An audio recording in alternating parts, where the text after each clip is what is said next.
Well, hello everyone.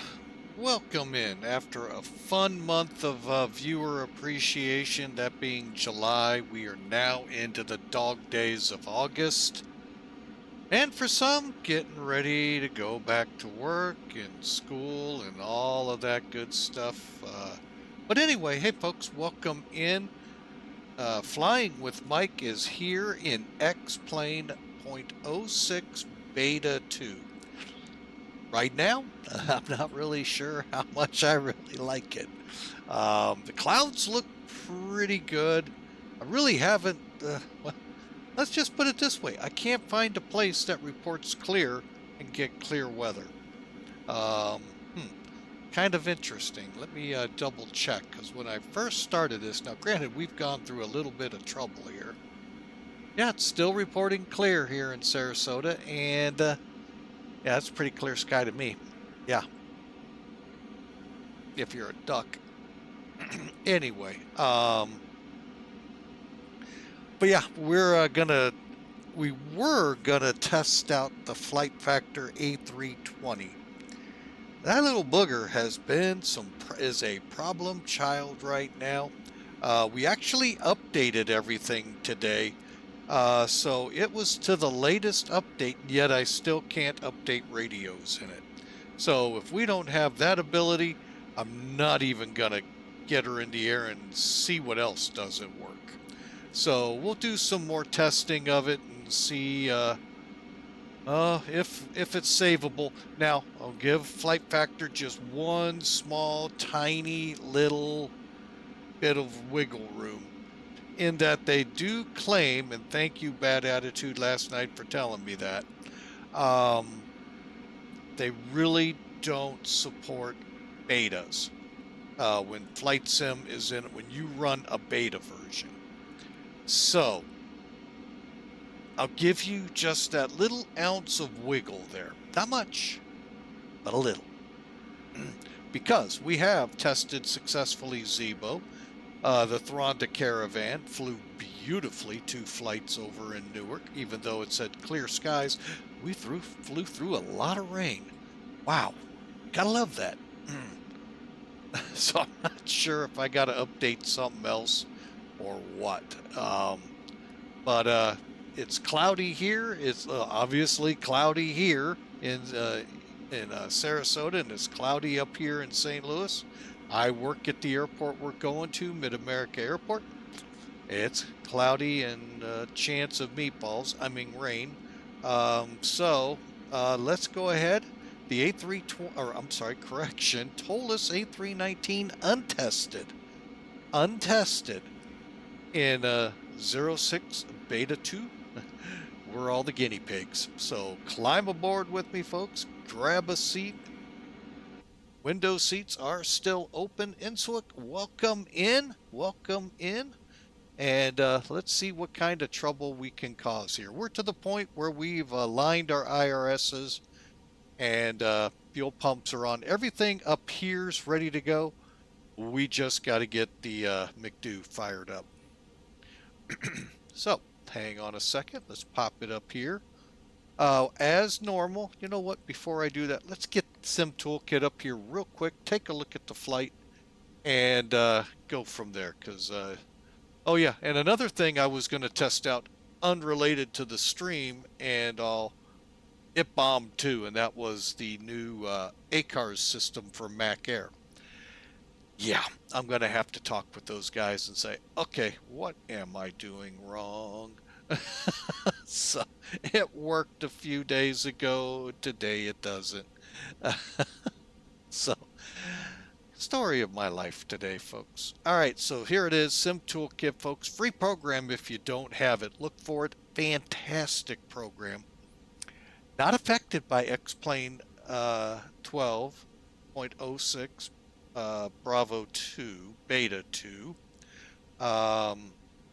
Just a great program. All right, so real quick, the weather here. Need I say more? It says clear.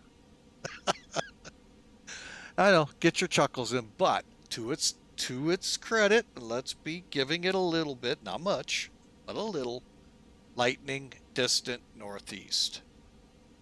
give it that. Maybe it's anticipating blow-off scuddy kind of storm clouds. I don't think it's that smart.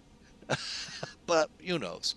Hey, it is just flight sim, and flying in clear blue skies is easy. Flying in the clouds gets a little bit of a challenge.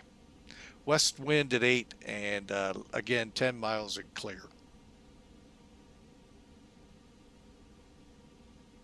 Up here at MidAmerica, you know what? We'll probably have clear skies here because it says broken at 4,900 feet. I actually don't know. I haven't really paid attention outside. Just know it is cloudy. 10 miles and winds 170. So, I mean, again, not awful days in either place for summer. Not great weather either. So we ought to have some fun with it, folks.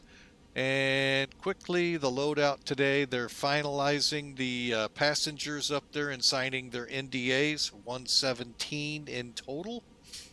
And then they'll hustle them down the tube to load in. 25,740 pounds of payload, and we're going to throw, just for the fun of it, 19,500 pounds of fuel.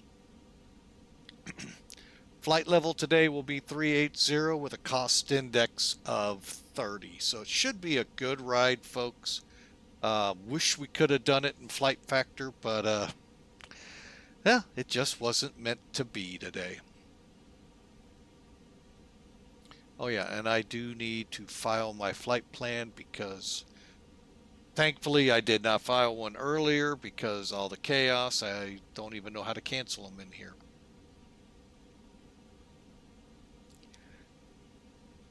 Just checking through it here, everything. Wow, I actually got everything filled out. I don't know how I did that. Allegiant. And performance C. And let's give myself a little bit of extra time on the ground. And let's... 79 feet, go down. Uh-oh, somebody wants me to go around and I'm not even in the air yet. Hey, we were just talking about your bad attitude. Welcome aboard. We tried the update. The update failed. We're in ToLiss. Oh, you don't know how close we came, folks, to just going back to the original game plan. X-Plane 11, 727 out of here to St. Louis. Very close. Matter of fact, if this fails, that might be what I do. So, but anyway, there we go, folks. That is our pre-flight. Let's get the McDo going here, shall we? All right, let me bring it over here. All right, first off, we are flying the 112, which is CFM engines. I know I can hear the groans out there. Beta 2 is nice. You are correct there, bad attitude. Well, let me rephrase that. I haven't gotten high enough to see if the clouds are any good. The Caravan wouldn't... It was supposed to be clear. Well, you missed the beginning. Caravan flew it from Newark to Bradley to Sikorsky's airport, then back, and we were in the clouds the whole time, yet it all said clear. So yeah, I'm kind of getting this kind of feeling that clear means load the clouds up in 12. So we'll see. Maybe we'll see a clear day one day. All right, so everything looks good on this page. We'll go to the init, and I'm just going to do it the easy way. Wait for it to go through the checks real quick to pull in my flight plan. Maybe. So there it goes. And then the performance data. All right. They got us at cost 39. We'll take it. But we're going to check real quick on this gate. Make sure we're pretty close to it. Hang on, you all might want to see this. I've got Sim Toolkit back up. Now you could use the standalone program, or like I like to call Sim Toolkit these days, the one-stop shop for your flying on the flight sim. And yes, I have coined that phrase, so if you use it, that's a penny in my pocket. I still don't think I'll get rich that way. All right, so anyway, what we're doing here is we're pulling up our latest and greatest flight plan. All right, so that loads in. So now it's put in the basic charts for what we need for the route down here. So what we need to do is come over here still. We're going to pull up another chart if it's available. Oh, it's on the actual chart. Okay. Okay, yep, there we go. We are in Bravo 7. Okay, so you can see the spot coordinates here. So from 7 to 12, that's from here to here. These are the coordinates we should have in there, 2723.4. Okay. Now, what you're seeing is where you see lat, you see the up, down arrows, up, down arrows. Hey, pretty cool, huh? However, I'm going to trick you here. Now, click the line select next to longitude, and here's where the trick comes in, maybe. Oh, it's going to be nice. 82.33.2. If it was, we'll just say 33.1, would you click down? You would be wrong. I don't get it, but it is what it is. You would have actually clicked the up arrow.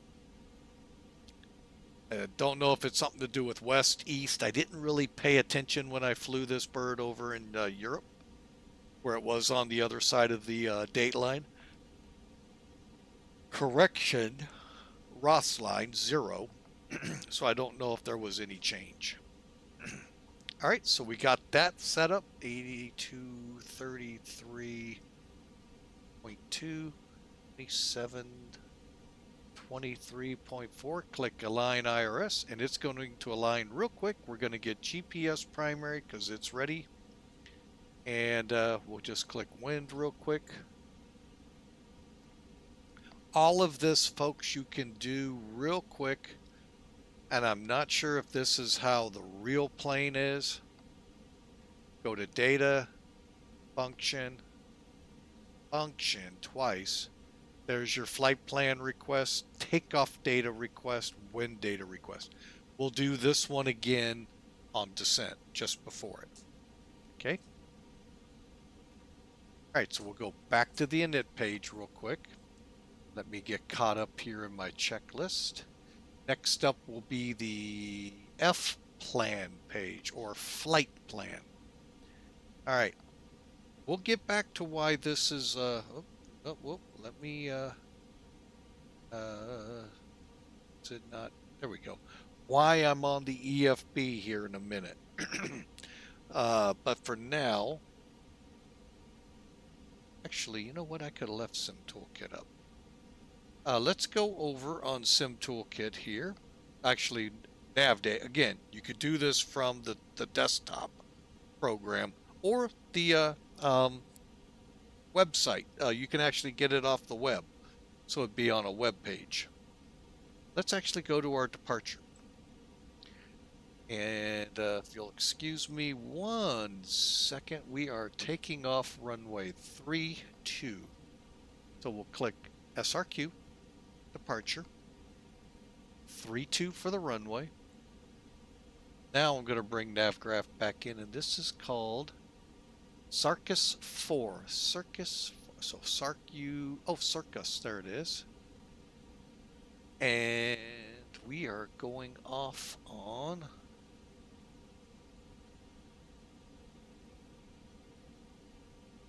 MOMIE. There it is. All right, so you can see runway 32, SIDS Circus 4, MOMIE. Insert. All right, I'm going to go ahead and swing over here for a second. Let's go through this flight plan awful quick. And let's go to 20. Oh, that's why it's all weird. Okay, who's playing with the sim? What's that loose nut behind the stick here? All right, so let's check it out, shall we? Okay, we've got our flight plan going across the top here. I'm going to kind of zoom down so you can see it here. Let's start with Sarkis. Again, we're going off 3-2. So there you go, 540. We're going to Visi, Kids, Sparkus. Sparkus this is called? Oh, Sparkus. Sorry, I thought it was Circus. Sparkus, Hiron, Brung, ended, MOMIE. Okay, so let's watch, and let's watch here is, I don't know if you can see that. Hang on. No, you cannot. How about there? That'll work. All right, so we're going to watch our nav display. I just clicked on it. It blows it up. And then here we go. Take the up arrow. It's like the step button in Boeing's. Watch for any discontinuities.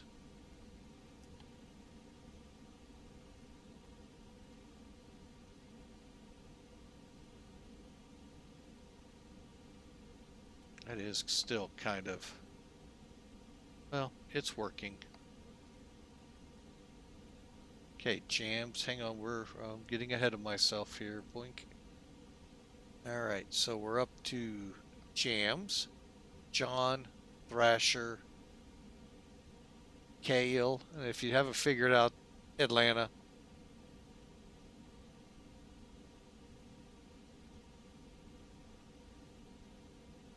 I think. Yep, Atlanta. Okay, so jams, John,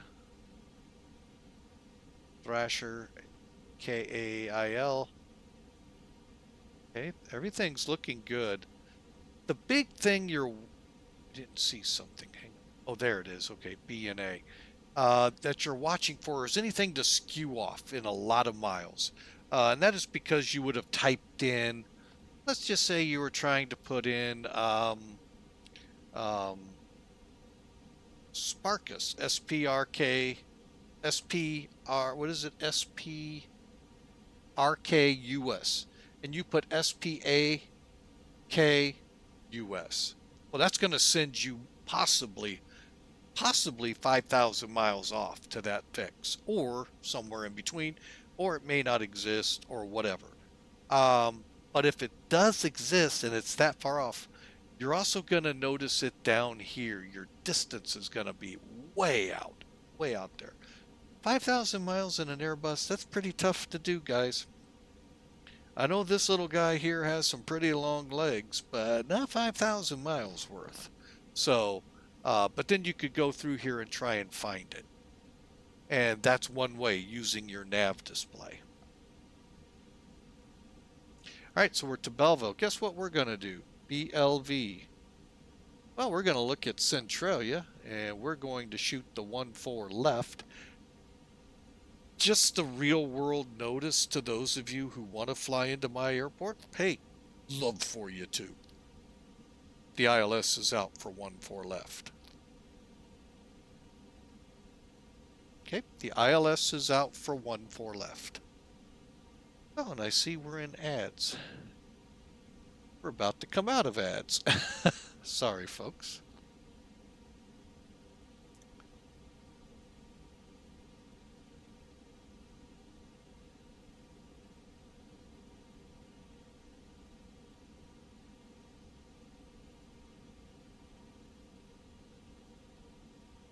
Oh my goodness.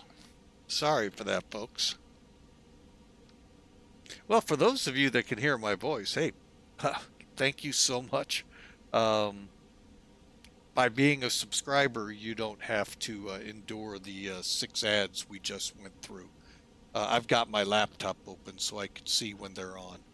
It unfortunately is in a bad spot where I can't necessarily see it real quick, but anyway.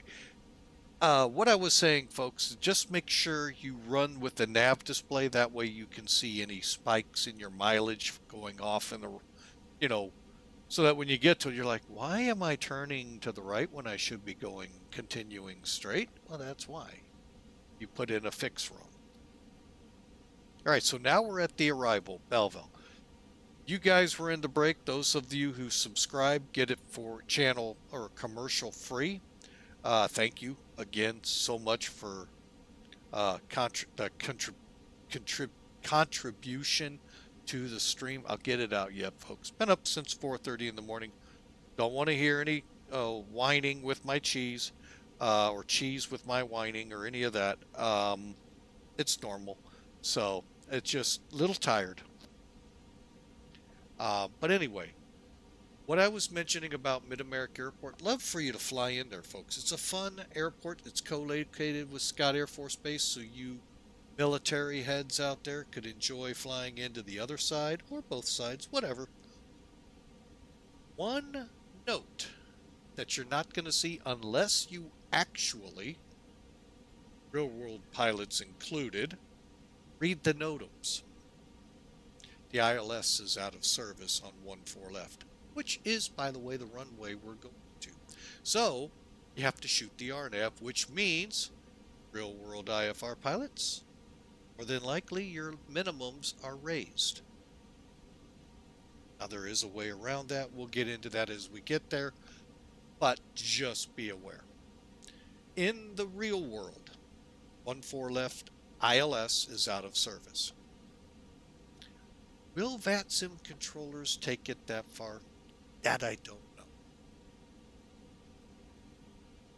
Because they may be like real world pilots and they don't read the NOTAMs either.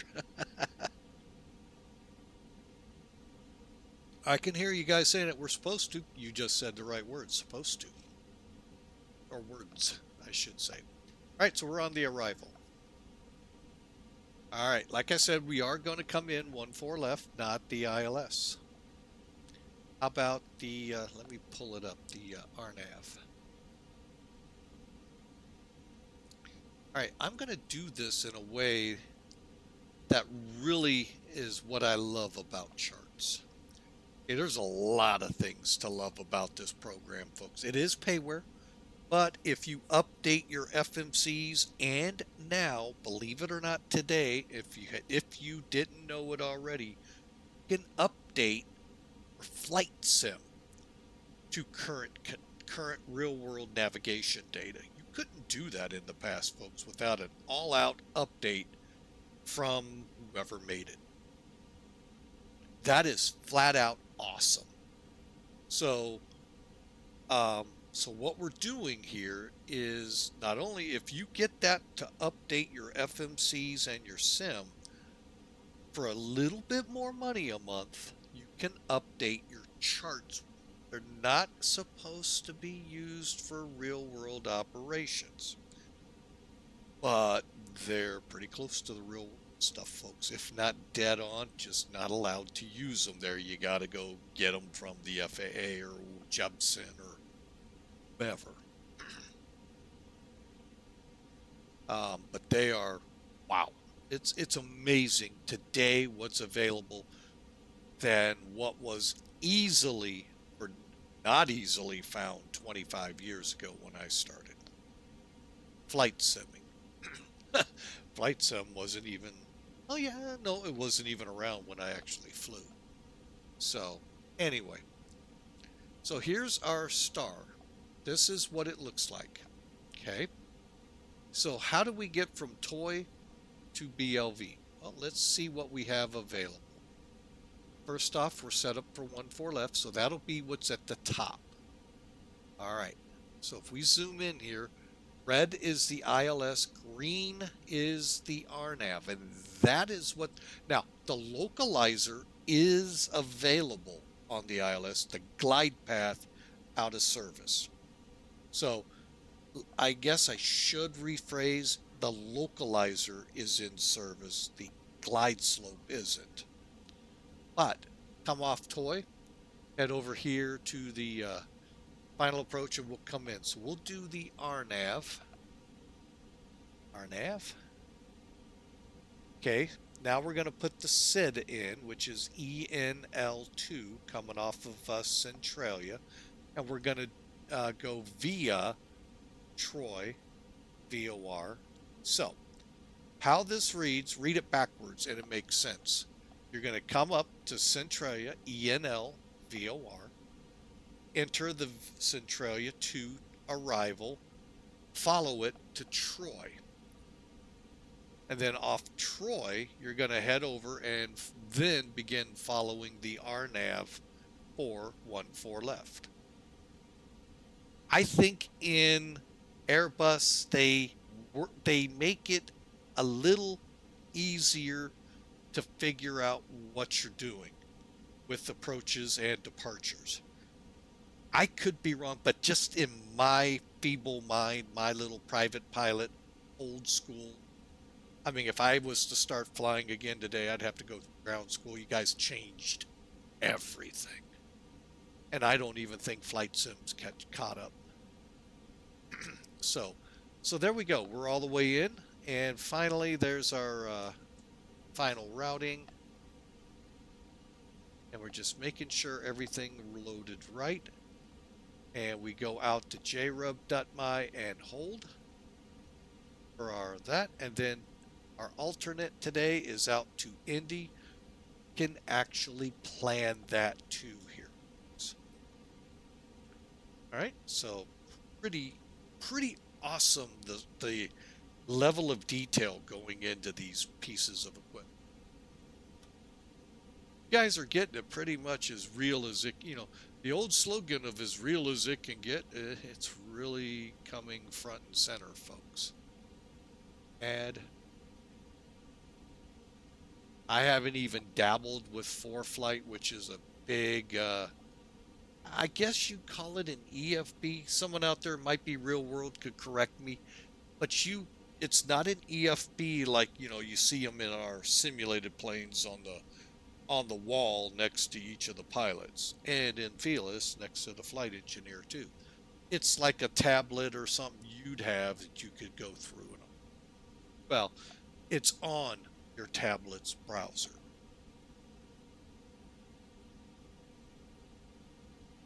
Okay, so now let's get rid of good old SIM2. I think we're done with it. Oh wait, no, just kidding. All right, so the flight plan's in. Next up, the RAD nav page. All we're doing here, folks, seeing what we have loaded. Okay, so we have the ILS in case we got to come back. Front course 320. There's our frequency and all of that. Folks, that's all done for you, just like many of the Boeing aircraft, except for like the 737, 767. Although some of those versions do have the kind of updates to be able to do that. All right, next up will be the initialization B. Now you can do this, folks, when you first do this. I don't know why sometimes they push it out. I know there's an acronym. I don't know it off the top of my head for how to do McDo's. It's the first letter is each step you do here. And I don't know it. I was just a private pilot. I only play a captain, folks, on Twitch. All right, so how do you get to this? You see how you have it? Again, McDo tells you everything. To get to the next page, you have to use the arrows going just like that. So we'll go boom. There we are. Now, this is why it's up. Okay. Zero fuel weight, 15.7, good. Center of gravity, 28.6, good. 19.5, 19.6 fuel. That's actually not bad. Well, yeah, it is. Let's go ahead. You know what? Let's verify. We're at 19.3 right now, so we're going to keep it as is. All right, and let me clear. The last step we're going to do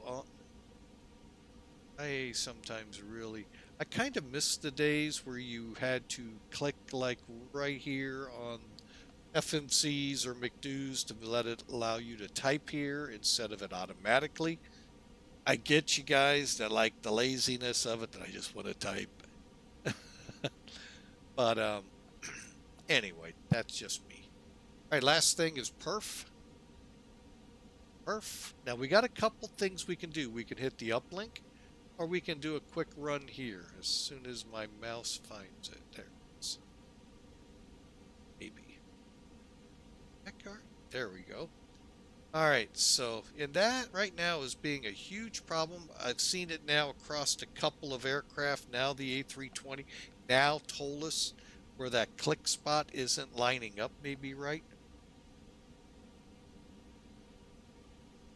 I don't know who to write up for that, so hopefully you're both listening, ToLiss and X-Plane, and can figure it out amongst y'all. This is like the second aircraft. Now, I haven't tried a default aircraft, so I know what Laminar will say. All right, so here's our current weather conditions, and let me just see how close they match. Okay, currently we're 330 at 8, and they're saying 275 at 5. We'll just go with this. I'm not going to get over dramatic here.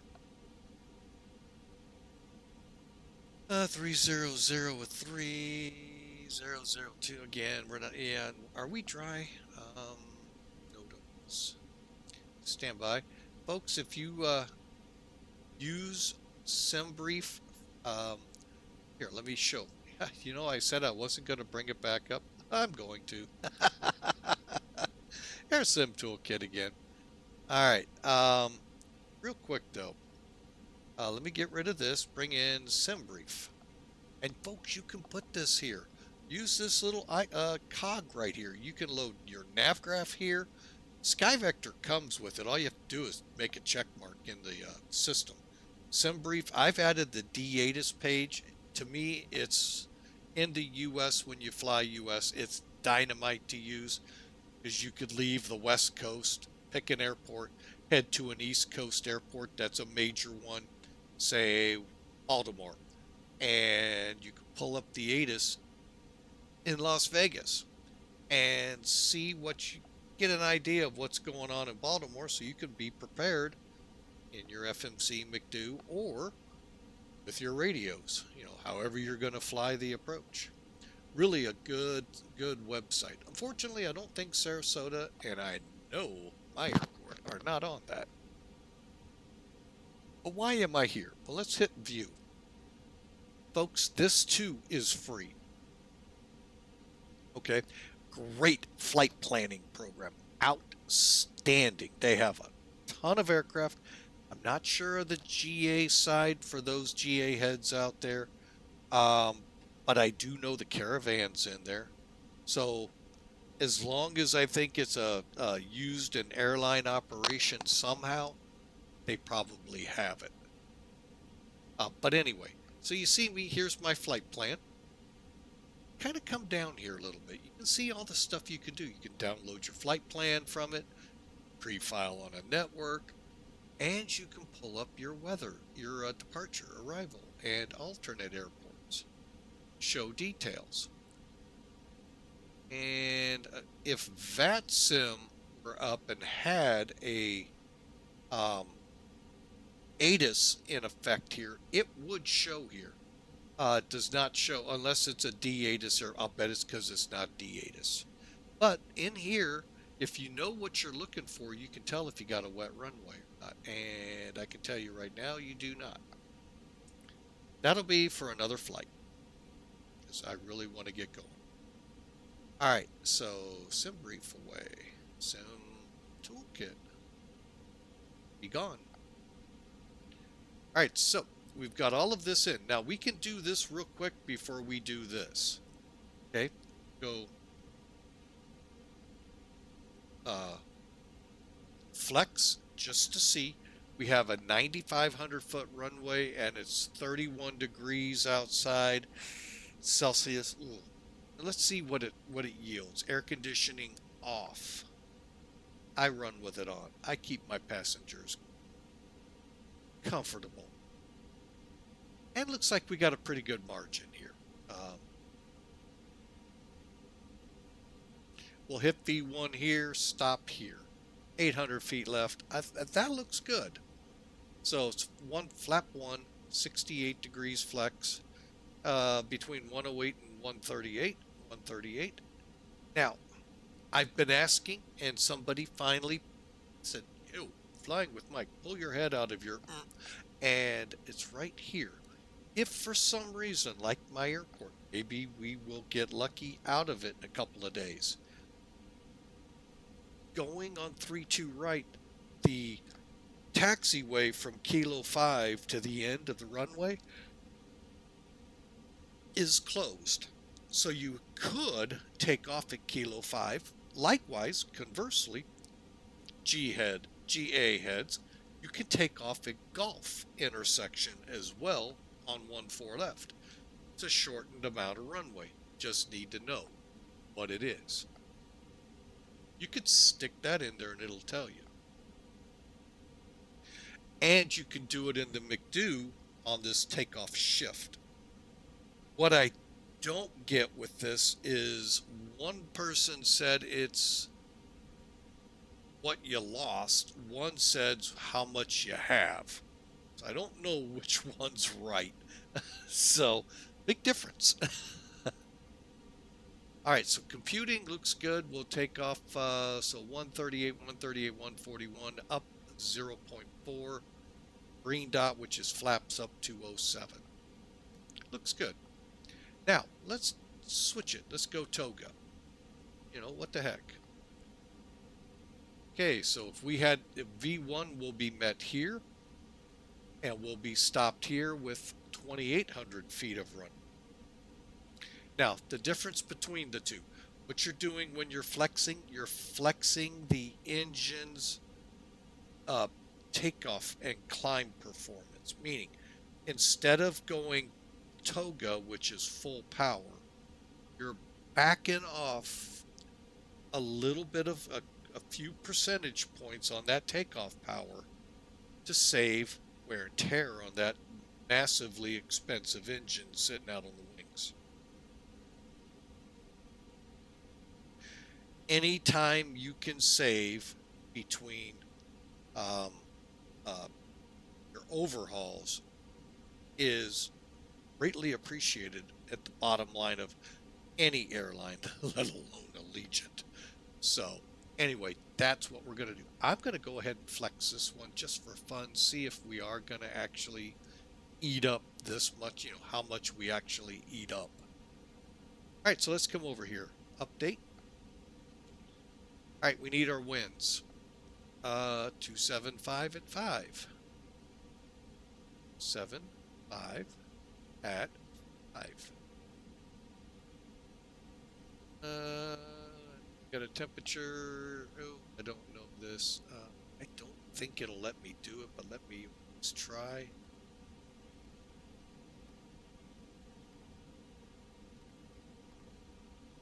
Fingers crossed, and it failed. Alright, hang on. There's an easy way to do this, folks. I know there's a mathematical formula that will save the day here, but if you just take this knob and turn it doohickey to here, move this thingamabopper up to 30.03, and then move this thingamabob back, and look, it says 1017. Wow! Love all those aviation terms. And that matches. Okay, 31.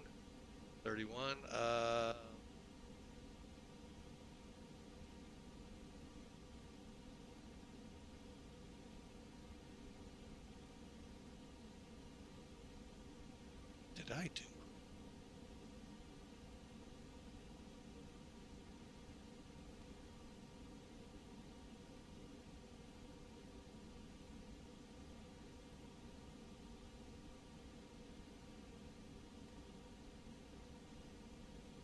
Oh, there we go. I'm like, what am I missing? There we go. And actually, it a little bit. 34, 134, 138. I don't know why it's different. Interesting. Transition looks good. Everything else looks good. One. Okay. So, we actually have the McDo done. Thank goodness. We're ready to go. Once you get that step done, folks, guess what? There's only a couple more steps in this whole process, and we're ready to go. Let's go back to inches of mercury. Put you away for now. And we're going to come up here. Okay, so altimeters, 1017. Flight directors on LS, constraints, and constraints. Basically what that's doing is if there is, let's just say Kaiser here had a 6,000, below 6,000 foot restriction, it would show on your NAVDAT, on your display, so that way you don't have to constantly look up and down, look over. Okay, managed. Oh wait, first off we're VOR, ARC 20, ARC 40, I'm good with that. Managed and managed. Managed means whatever's programmed here goes into your computer, and then it will be set up here if we have to take over. Over here, the altitude. I'm not bringing SimToolkit up for you all. I'm just going to make sure there's no restrictions on us.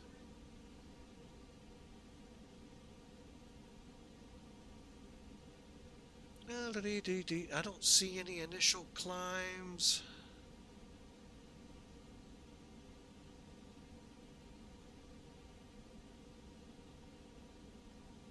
Oh, we do. 2,000 feet to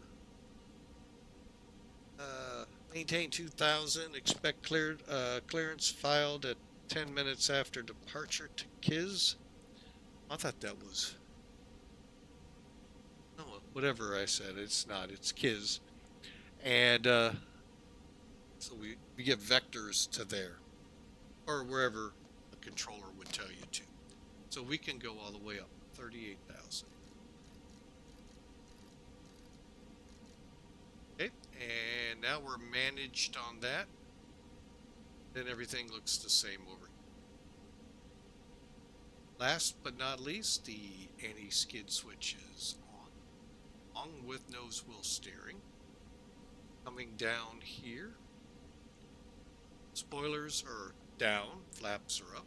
Very similar to parking on the driveway and driving on.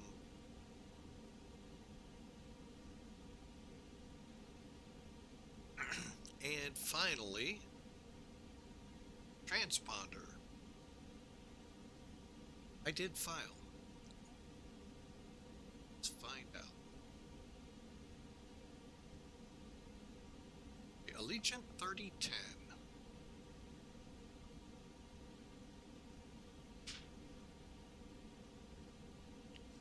And let's go with an Alpha 319, just for the heck of it, and we'll... Okay, let's on mode C. Time for the beacon. Hopefully I'm still on. Wish I knew what happened.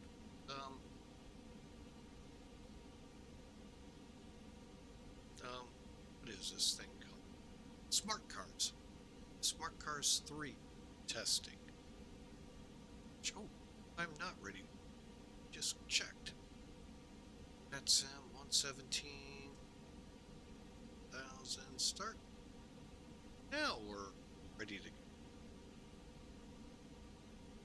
Let's check back air.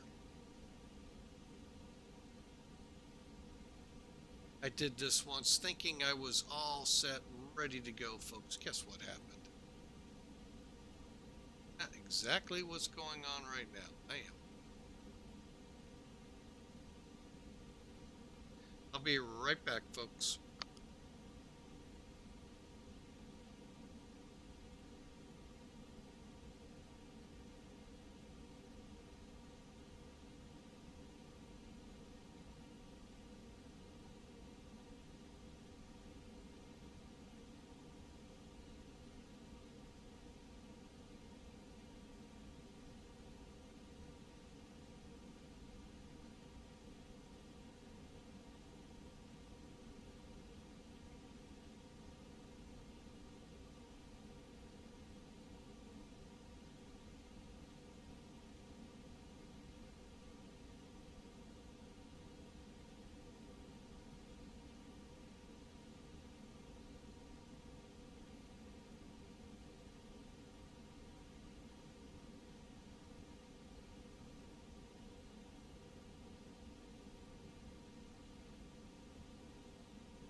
All right, folks, I'm back again. Sorry. When my wife gets a call like that, I respectfully mute so that their conversation doesn't permeate over here. God forbid it's not a student listening in to Flying with Mike and, hey, that's me on the phone. You know, that would not be cool. So that's why we do it. All right, so and I see their bad attitude. If you go quiet, hey, that's fine. Hey, folks, feel free. If it does sometimes take a little bit to get these birds ready to fly. If you need to break away, all we ask is you just turn the volume down, keep the stream up, helps the numbers here. And but if you have to leave, just realize, we do record the entirety here, and it'll eventually be up on YouTube. Actually, ooh, wait a minute, I did that way wrong. Hang on a second. There we go. And you can check it out there as well, what you missed. All right, so we're ready. We've got everything electronically up and going. Let's talk to the rampies and say, hey, wait, I need to do something first. Come up here. APU's on, so we can turn the extinguish the auxiliary power. I'm sorry, the external. All right. Off. Oh, excuse me, folks. And let's go ahead and start getting rid of the baggage loaders. And folks, they told us really, I mean, they've done a great job with their animations. Granted, they still run into things like all the rest. I mean, look, there's no drivers. What do you expect? But anyway, they've really, down to the minute details, like when the catering trucks, when I put them into action here with ToLiss, not other programs, they actually have the hydraulic lift, the supports coming down, then the lift goes up. Same with the stairs, if you're at airports that need a staircase. So it's really, really, I mean, I am so amazed at what ToLiss has done. It, to me, and I don't mean to insult you, ToLiss, and you may take it as a compliment too. One thing I looked at for in every aircraft I download is it PMDG like that I used to fly in FSX. If it's not, I'll still fly it, but I'm not as excited as when I can get into an airplane like ToLiss, like PMDG. Granted, PMDG is not an X-plane, their loss. But we have ToLiss. Zibo, on the other hand, has a fantastic free 737 in its corral. So, folks, that's the kind of flying stuff I like. So, all right, so enough said. Let's get this thing ready to go. Last but not least, let's close up the main door.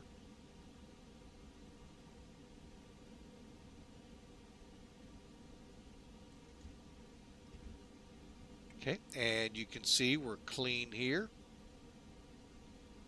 Arm doors and slides, they're done.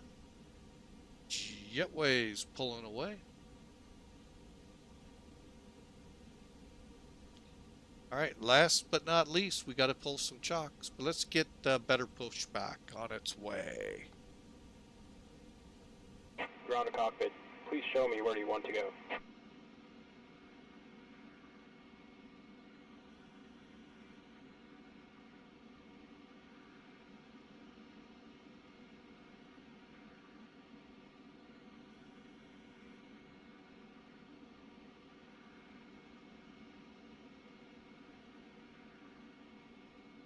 Ground to cockpit. Tow is driving up.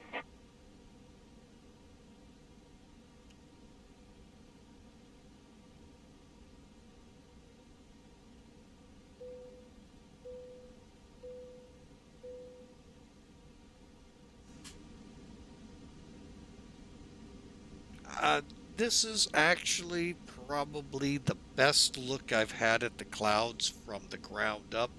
It was a very flat layer over the New York City area, flying that little local with the Caravan. So really nice to see that here.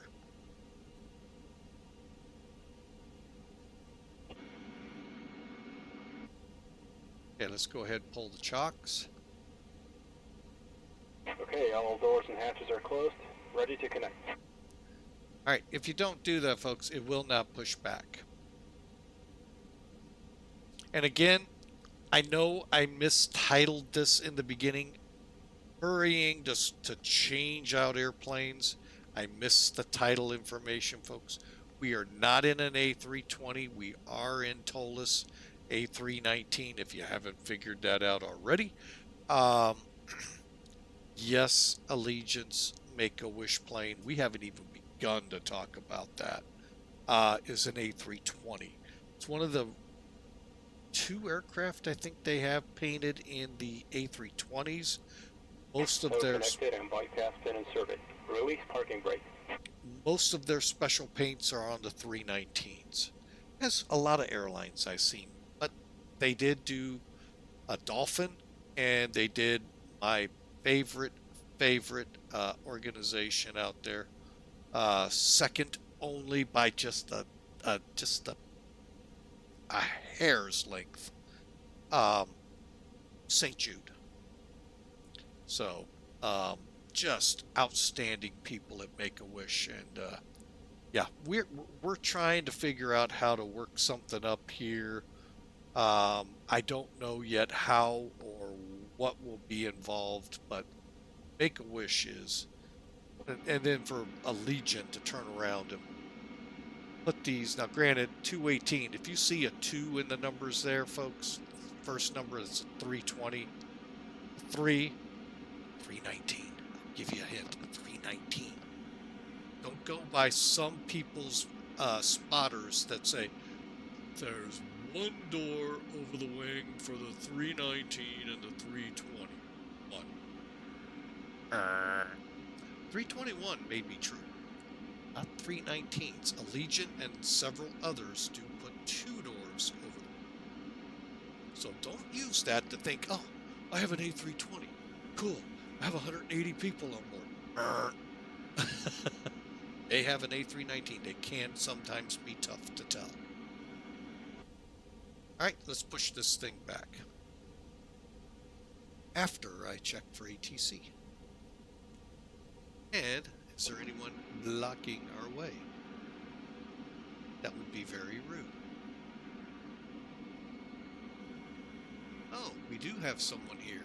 It says. I have no idea. FLG. Alright, we're pushing back. Starting pushback, and you may start engines.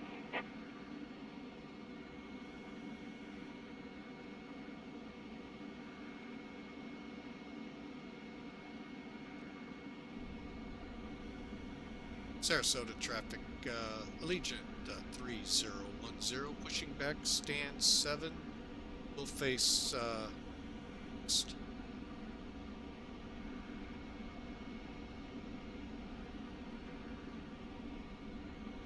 Taking off 32.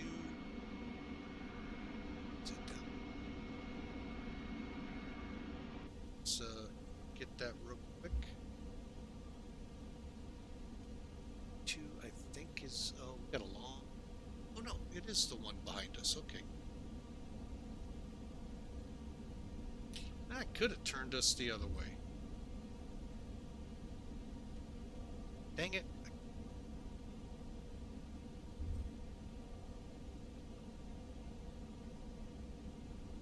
Alright, let's start cranking some engines, shall we? Okay, very simple. Airbus, I mean, folks, it just doesn't get much easier. Take your select knob, move it to the right. You can go as 1 click. That's the ignition start. Make sure you got pressure, and we do. Fire it up. That's it, folks. All we do is monitor.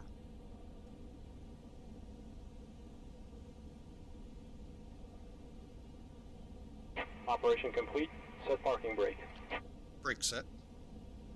Show me the Disconnecting tow. Stand by. Okay, and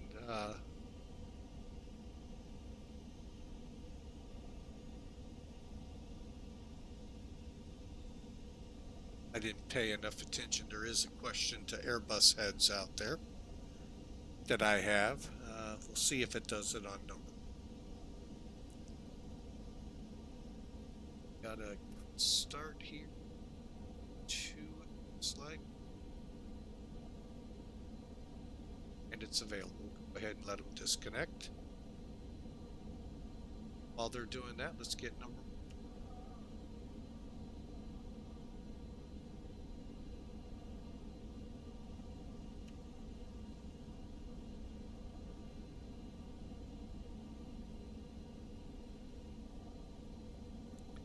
Tow is disconnected. Bypass pin has been removed. Hand signal on the left. We'll see you next time and have a safe flight. Thanks for flying with Mike, and we'll be watching for that pin on the left. There he goes.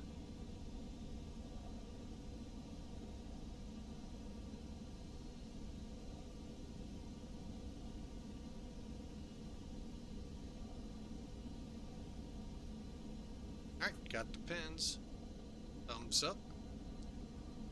And there's a veil. Okay, switch over. And AP, let's get the timer started here. And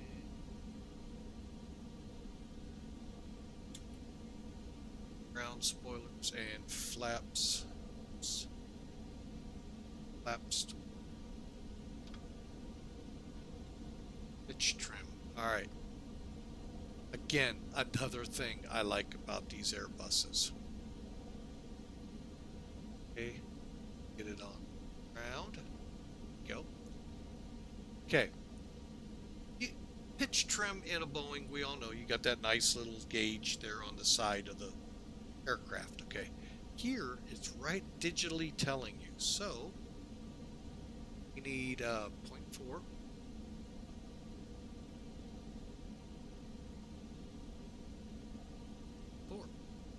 Also, while I'm here, I do a check that happens later on. Left. Right.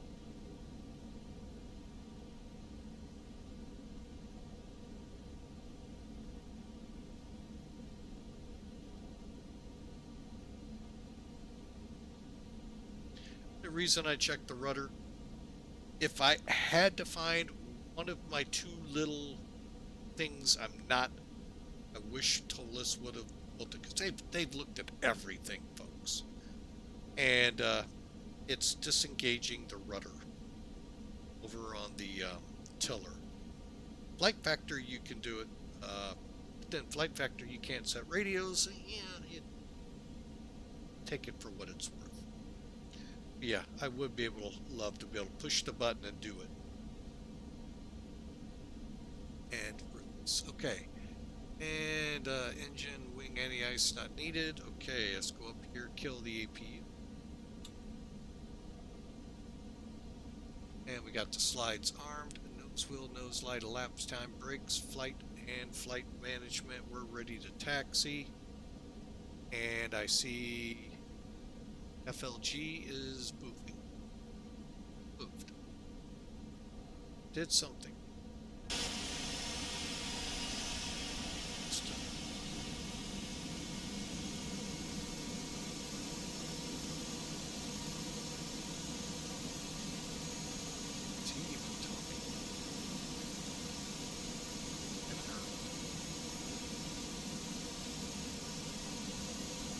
There he goes.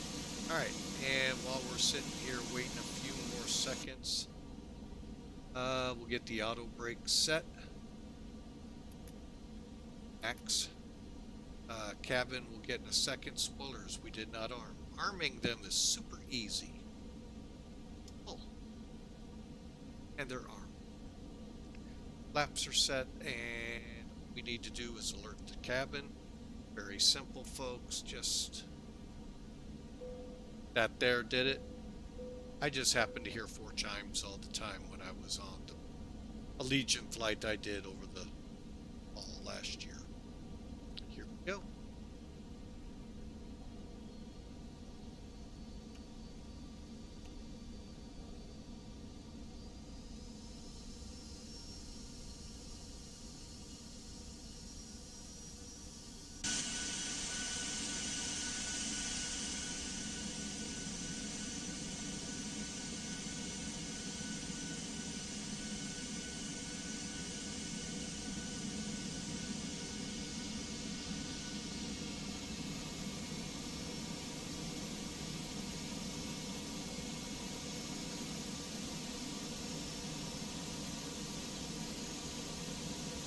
Sarasota traffic, engine 3010, taxiing to 329. Correction, taxiing to 32.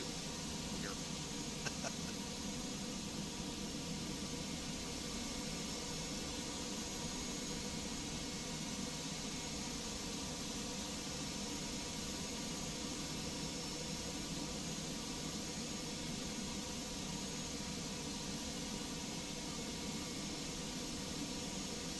Alright, I am just going to check something here, folks, while we're taxiing. Update.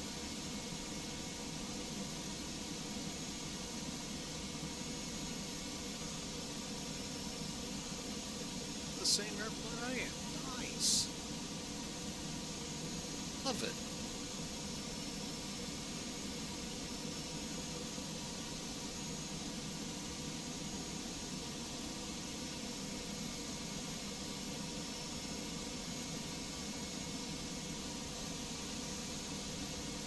Okay, let's make sure we're ready to go.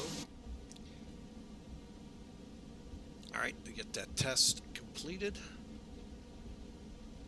Okay, final chronos. We'll start on the runway, throttles to 50, brakes released, toga. Well, actually, we flexing it up. No, we are toga. Okay, that's my bad.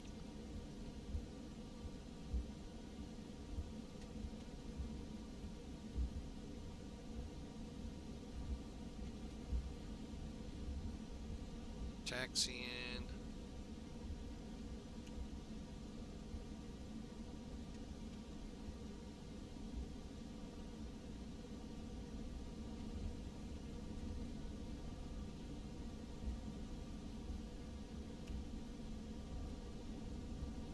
Alright, radars are on, transponding, we are set. We're gonna go put this sucker.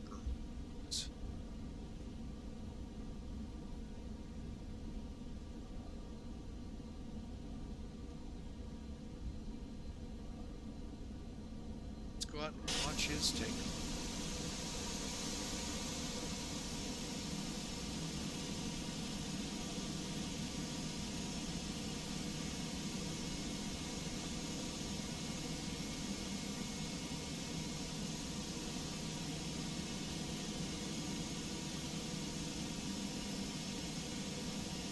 Sarasota traffic, Allegiant 3010, lining up and waiting. 3-2.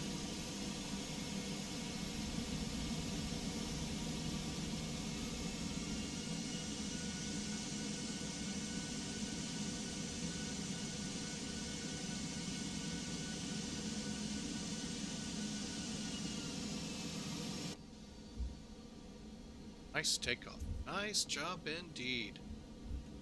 Timer.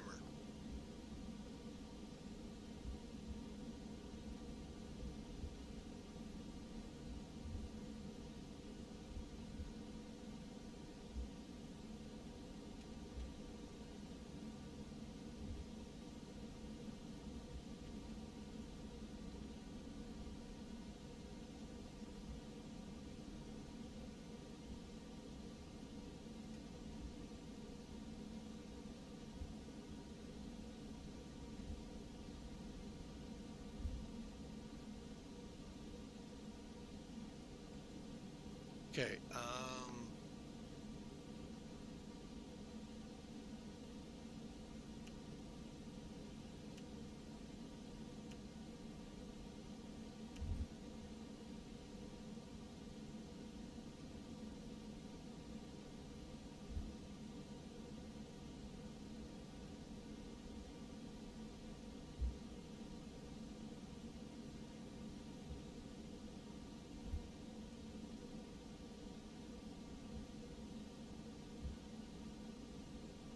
Okay, we're just gonna hold for another 45 seconds. Get him to clear out, and then we are on it.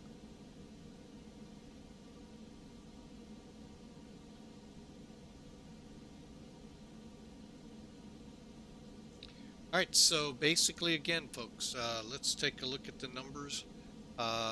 Since I'm Toga, 134, 134, 138. So you're going to see we're going to be airborne about midway down the runway. We'll see how well that does. 207's green dot. So, okay, we got about, here we go.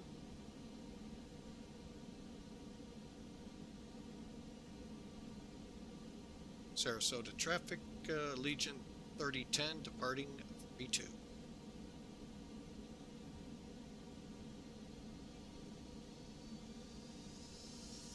%.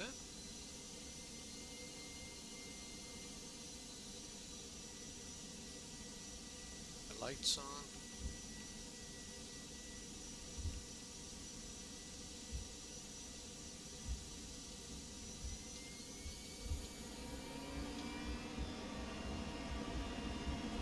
Stick forward. Go. Airspeed's alive. 80 and cross-checking looks good. Easing up here. Take.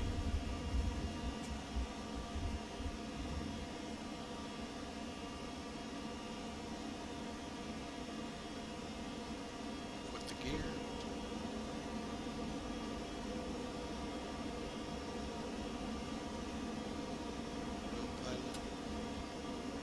One out.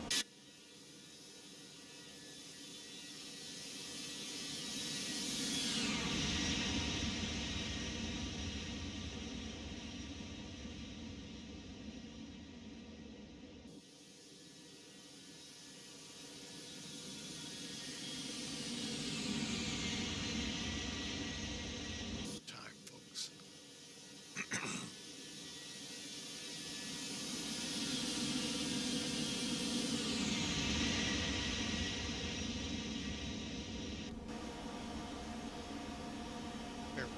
Second, I know. Didn't get the one up. Okay, let's go.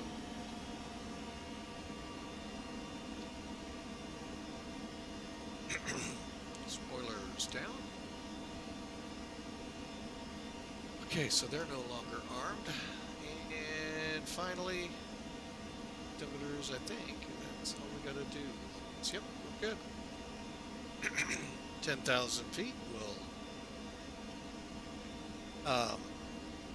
turn the lights off, and 18,000 will set standard and kill the wing lights.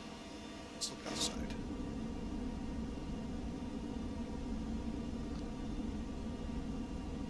Okay, again, folks, this is Bravo 2, or I should say X-Plane 12, 6, Bravo 2. Clouds actually look pretty good here. Now, the one thing they touted, I don't know if they did it or not, something about adding cirrus clouds. We'll see as we progress along the route here. Just want to keep my eyeballs. Jacksonville loves to come up and go, yo, flying with Mike, talk to me. No. Doesn't use it that way, but he goes, yo, whatever airplane I'm flying, I want to talk to you. Alright, so we're climbing away. Let's look out this way towards the ocean.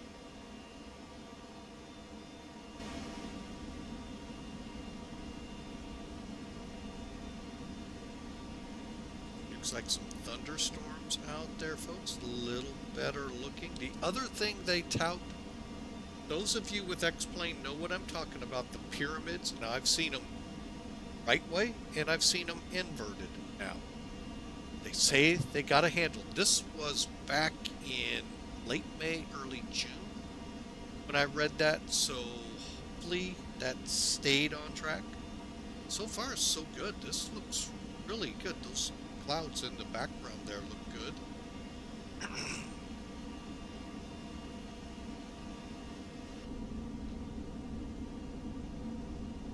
You'll have to excuse me if I seem like I'm scatterbrained a little bit here with the way looking out the windows. Yeah, they are. I think the clouds are a little better. You be the judge. We're into clouds, so that didn't help.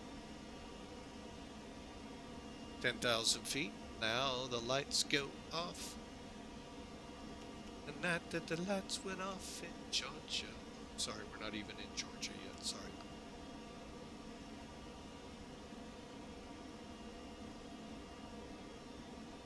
Some of you are going, what song is that? It's before time. Get my age, everything's before time.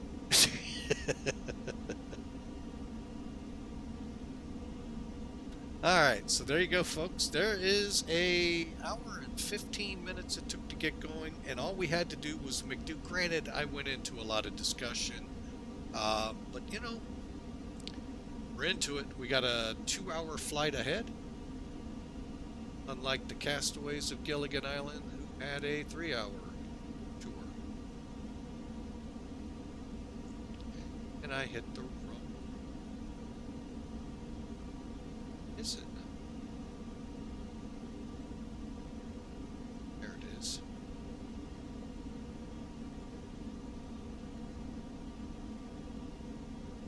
So there you have the latest, greatest update. At this level, folks, we're 2 hours, 4 minutes away. Folks, as we get to altitude, that number comes down rather quick. Air thins, we get faster, the whole 9 yards, and yeah, cover the ground a little quicker. Overall, this is actually looking good, I have to say. To Austin, Mr. Laminar, outstanding so far to it.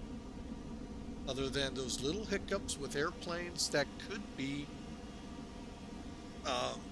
developer related, not Laminar related. Don't know. But these thunderstorms still look, I don't know if that's what this is supposed to represent. I mean, kind of does to me, but I mean, looks great for default weather. Now, if I want more into it, that's when you get your active skies and stuff like that. Overall, folks, this, man, night and day from when Oshkosh ended last year, and a few weeks later XP12 hit the scene, to what we see today.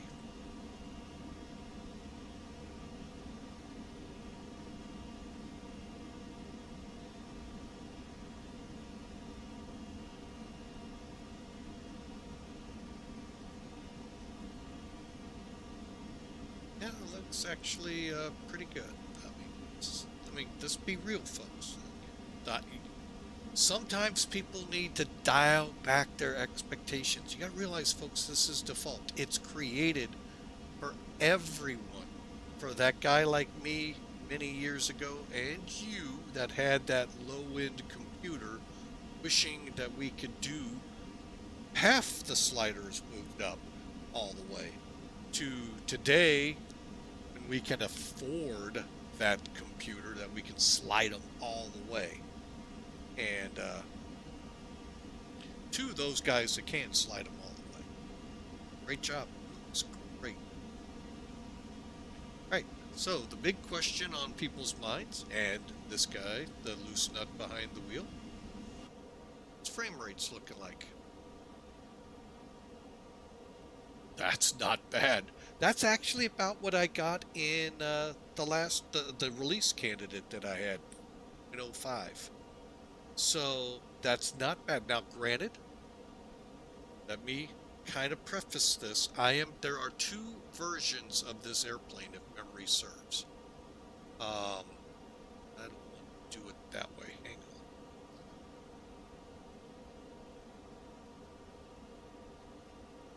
I believe there's a high def and a normal.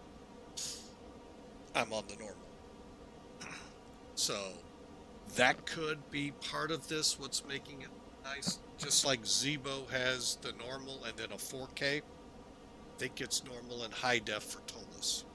So let's give credit where it's due, folks. That is what we all strive for, numbers like that on our frame rates. Albeit, as long as you're getting above 20 and you're on VATSIM, guess what? You're doing great. That's all VATSIM requires. Now, where the true test of this comes into is when we say go into Atlanta, where I have an add-on scenery of Philadelphia. Same thing, St. Louis. Although I think we'll be too far out from the airport for it to be affected. And if anyone from Laminar is listening, the reason being the St. Louis scenery that came out for XP11, just as 12 released. Out of this world. Same company that made the Philadelphia. And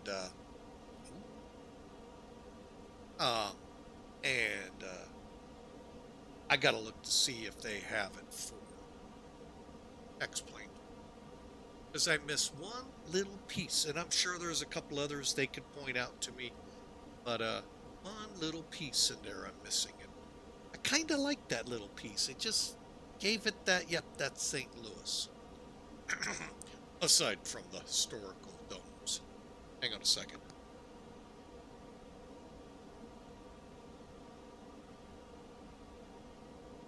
Ugh. Had to feed the frog in the throat so it would stop. Anyway, that little piece is the Metro link running from Terminal 1 to Terminal 2. And actually beyond Terminal. It stops and then comes back. So I got to figure out if I actually have that or if I have available the X-Plane 12 version or not. All right, I see we're back in commercials, so we'll take a little break here. We'll be right back. Again, subscribers, you're the ones listening to me. Thank you. So you're saying I could probably bump up shadow textures in settings without any performance penalty. I'll take a look at that in Slick. But again, for those of you that are hearing my voice, thank you for subscribing. Being a subscriber gets the benefit of ad-free streams. And Enswick, I will look at increasing my shadow textures for the next one. And see if that does this pretty good. I'm not sure where, let's see where we're at. Why not? Oh, and by the way, remember that was about 10, 12,000 feet when we said 2 minutes, 4 seconds? I don't think I've been talking 20 minutes, folks. If it is, boy. Yeah, we're already down to an hour and 40. And we still got 10, 12,000 to go. So, all right, let's take a look where I'm set.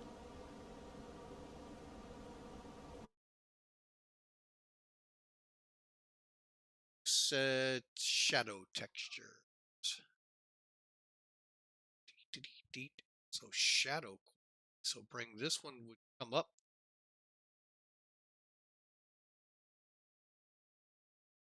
I think there's a reason I didn't like that one.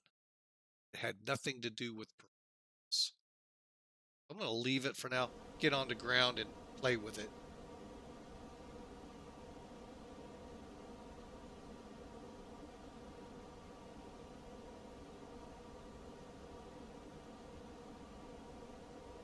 I think I have seen Q8's information, and that's kind of how I went about setting up. I think in the shadow texture, so I think something didn't look, I don't know, look kind of weird or didn't look right to me, and that's why I may have it set there. Not for any performance problems, it was just my look. The vegetation is another thing. I liked his discussion on that.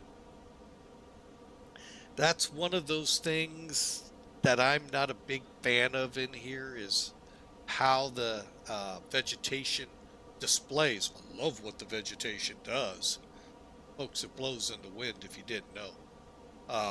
Just amazing to sit in an airport and watch the trees moving in the wind. The grass, not yet. Austin put a video out about the work that they will begin on that soon. But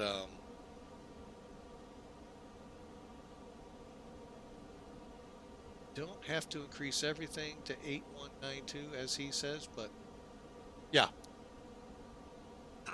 I'm quite the only this plane and one other. When I go into Philly and we have weather like this or heavy traffic, VATSIM starts screaming at me about frame rates. And that's fine. If I go off VATSIM, I go off VATSIM, folks. I mean, I'm not gonna there's nothing you can do about traffic other than go offline and boing, your frame rates go right up. So but yeah, look at this. Okay, time to get back outside. Time to pay attention to the weather.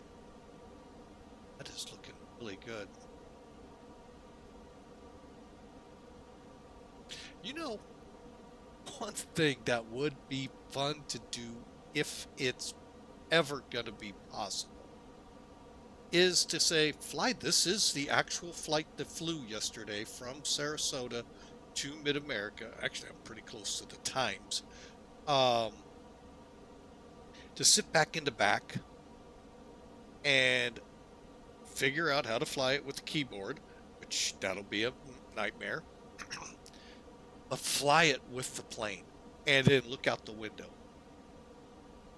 Granted, you don't get this window, you get this window, but still, okay, maybe not with the engine there, but you get my point. Just to see what what we see versus, in the sim versus real. It's getting pretty close, folks. I know some people, I've watched a couple guys on that other sim, say, oh, it already is here. Not yet. But I will say, yes, it looks good. But that would be really cool. And the other thing, I know what I forgot to do. Let's turn on the terrain. Not a big factor in Florida, but as we get up towards Atlanta, it becomes a little bit of a factor. Since we're getting over the Appalachians and close to the Smoky Mountains.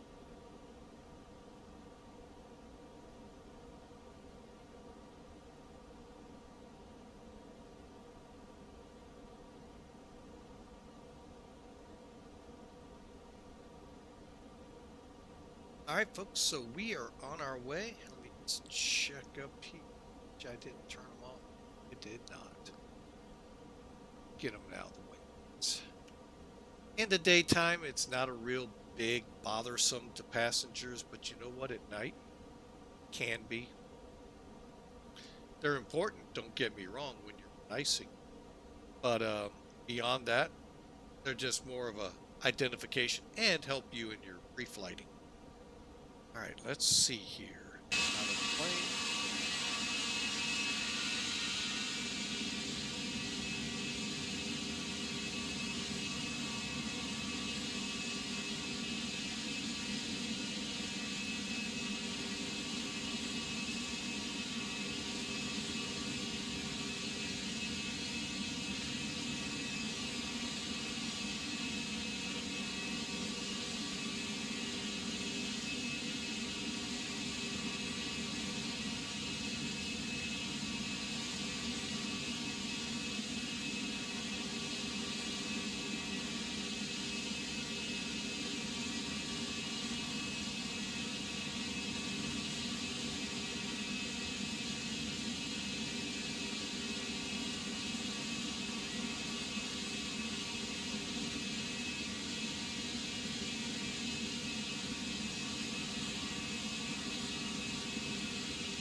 All right, folks, I will be right back. I'm going to go run and get some coffee, and I'll be right back. But yes, Int'l, I am Right now, a couple days ago, I would have said, well, I couldn't break free of the clouds. I've been a little disappointed. I am still a little. But that's weather engine related, not so much cloud engine. Maybe the two combined, but it looks good. It really does, this new update. I'm looking forward to more performance updates. Let me grab a cup of coffee and I'll be right back.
All right, folks, we're back with you and got our cup of coffee.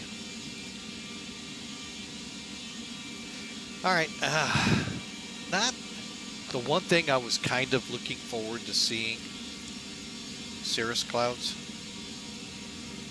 Although, a little bit, that could be qualifiers right there.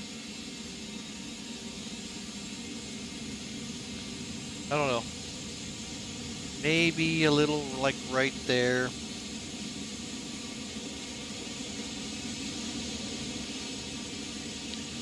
But yeah, that was the one thing I was really looking for, and as well as improving performance.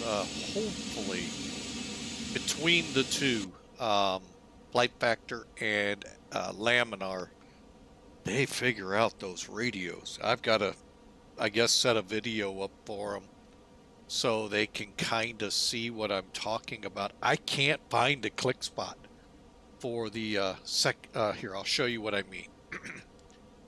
We come down to the radios. Okay. Zoom in a little. All right. Let's say I have to tune. Let's just say we're in Indianapolis and we got to go to 119.5. Okay, real simple. Okay, see how easy that is? Well, I could do this part real easy in flight factor. I could not find the click spot to move the 3 digits here at all. And if I did, I found it for a smidge, and then it, I don't know who the battle is with, but Flight Factor is really suffering at the moment for it. As always, I know they'll work it out. Just a bummer, because that's what I wanted to fly the true Make-A-Wish plane today. Yeah, there's a bug with laminar. Oh, with laminar. Oh, fix for beta 3. Okay, so it was a more laminar issue than the, because I saw Flight Factor came out today or yesterday with an update. I was really going, oh, please work, oh, please work. That's why the delay went into effect, because we had to pull the plane, kick some passengers off, and all the fun stuff that goes in with a plane swap. For those of you out there that don't know, when they do a plane swap,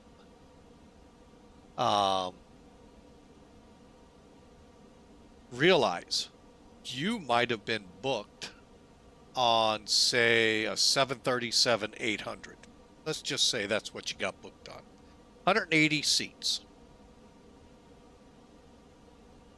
Well, that plane breaks, and they got to swap it. And with some airlines, they could swap it with an Airbus. Okay, well, if they got a 320 standing by, they could put you on that, and they're, for the most part, fine. It could be a weight and balance issue, but they can work through that. However, if you don't have a 180-seat aircraft standing by, say you got to go to a 319 or a 700 in the 737s, guess what? That's less seats. That means they're going to start bumping people. And the priority for bumping that, I have no idea. But that's what is involved, folks. I've had people ask me that. And a lot of times it's just when you go from the bigger plane to the smaller plane, you're going to have to see some people giving up seats or being bumped. However, it's always nice when you go from the little plane to the big plane. You get elbow room.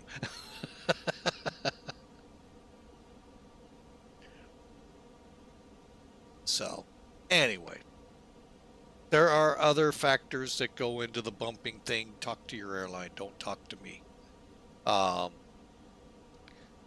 that's one of the bigger ones, is when a plane swap happens. And it doesn't have to necessarily be sitting on your flight ramp when the swap happens. But remember, many of these flights, folks, these airplanes are flying different legs all day long. So they may have swapped out in Poughkeepsie for all you know. And, it's supposed to be on a Dash 8. Why is an Airbus sitting out here? Got to be thankful. You get a lot of leg room, and a little more leg room, and a lot more elbow room. Let's see here. Some add-ons are more effective. Yeah, I saw that in Flight Factor's post. I haven't run across it yet. Dang it. One thing I wanted to do before the start was to update again my Zebo. I didn't get to the 3.0 that was available. Let's see, Sunday, I think it was. It just hadn't gotten to that website yet that I upload with. And I was wanting to get it in there. Now I know he's working 3.1, so for Zebo, so. All right, folks, so we are 1 hour, 20 minutes out from MidAmerica Airport. We're at Janez. If we pull up Sim Toolkit here, we'll get an idea where we are. Oh, wrong one.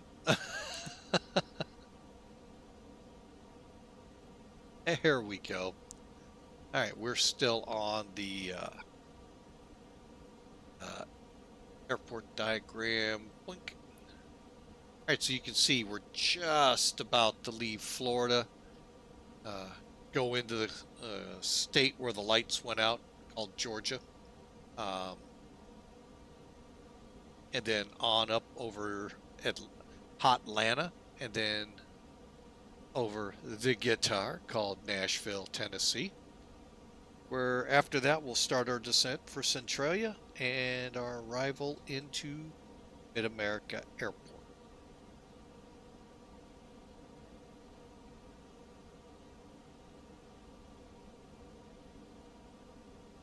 All right, it's nice to see you all coming out of Viewer Appreciation Month. Again, congratulations, Downwind Sim, for the win. Hope you're enjoying that, and we'll be chatting with you again here in about 2 and 2.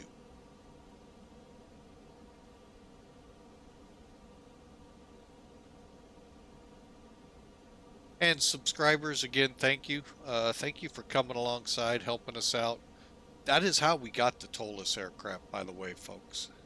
Was through the subscriptions that come in from the subscribers to the channel.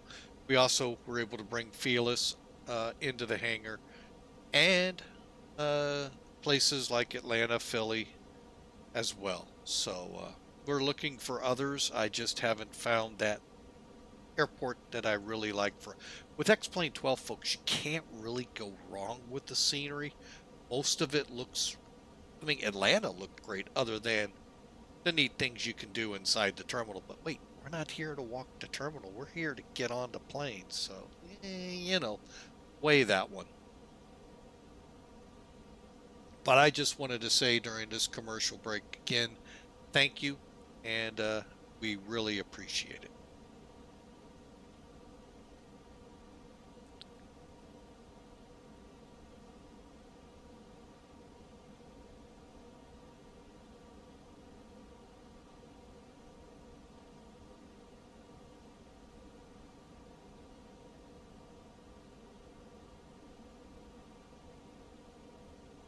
All right, we haven't seen much of the classic cirrus clouds yet. I'm not sure how the X-plane engine interacts to generate that, but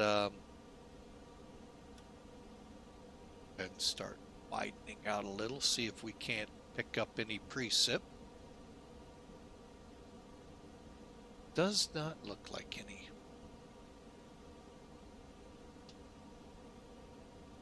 So, oh yeah, we're getting some precip right over here. All right, well, we were just kind of looking at the sim here, folks, and seeing if we could find some precip here on the radars. I really wish I could get it to the yellows and reds instead of just green.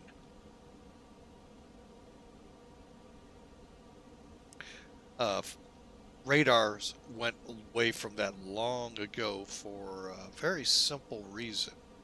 Well, there was a crash not far from where we're flying over.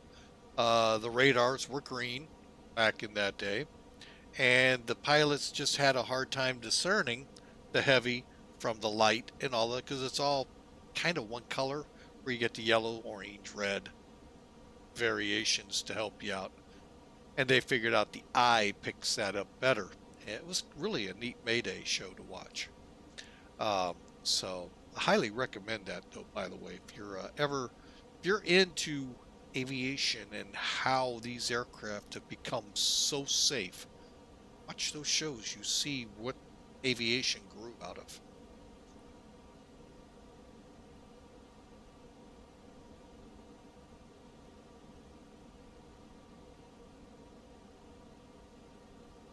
Some of the accidents aren't necessarily aircraft related either. They do get into ships.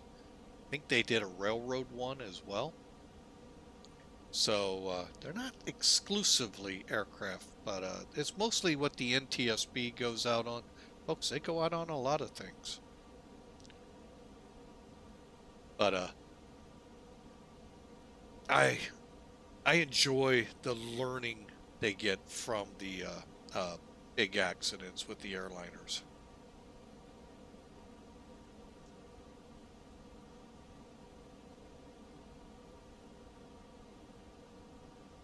let's look again at what we can see. Boy, these clouds are really coming together. I can't wait to see winter now.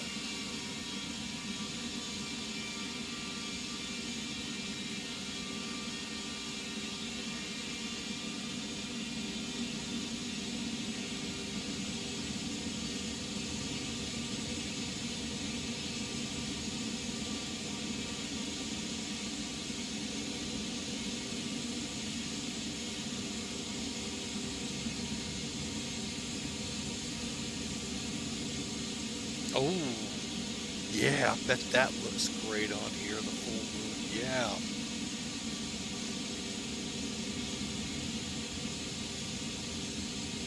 All right, folks, I'm going to take a break and let my wife take a call. Stand by.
Alright, folks.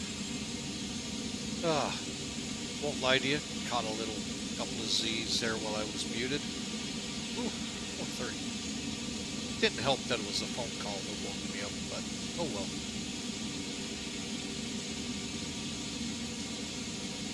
Clouds lit by the moon. Aircraft runway.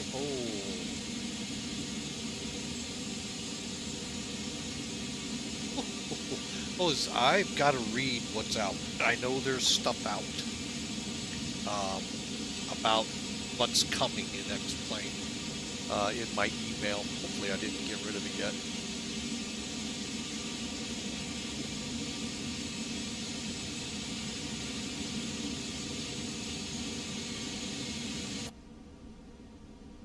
Boy, that, you know, that's pretty good looking thunderstorm over there, folks.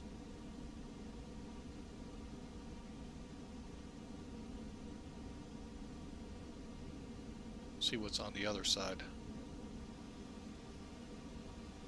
That's actually not bad.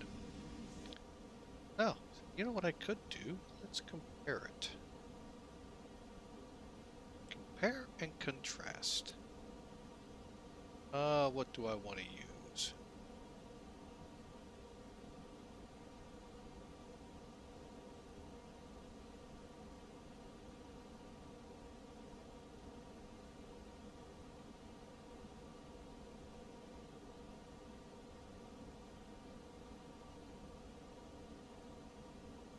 See if I can get a good satellite picture. Let's go, where are we? Near Atlanta.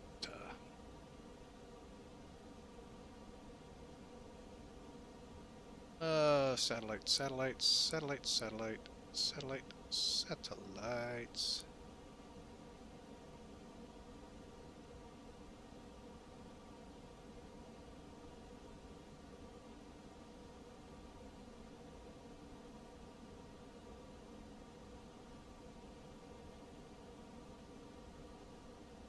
Used to be so easy to find this stuff now. Got it. Tougher and tougher to find.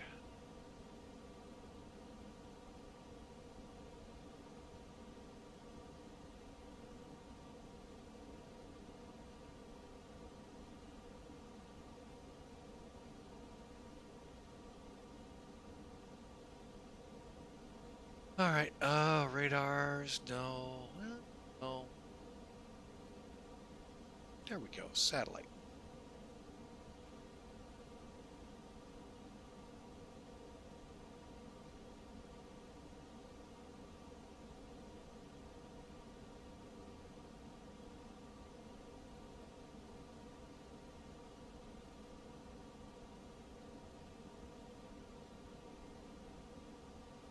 Okay.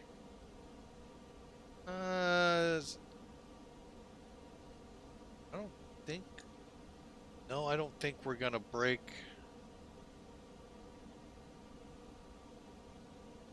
Let me see what I can show here.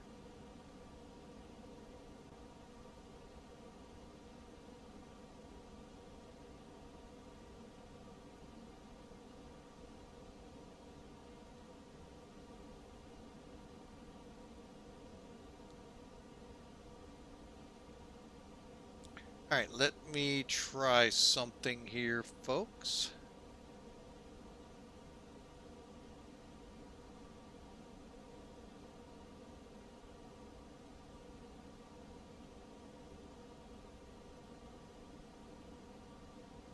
There's the loop right about now.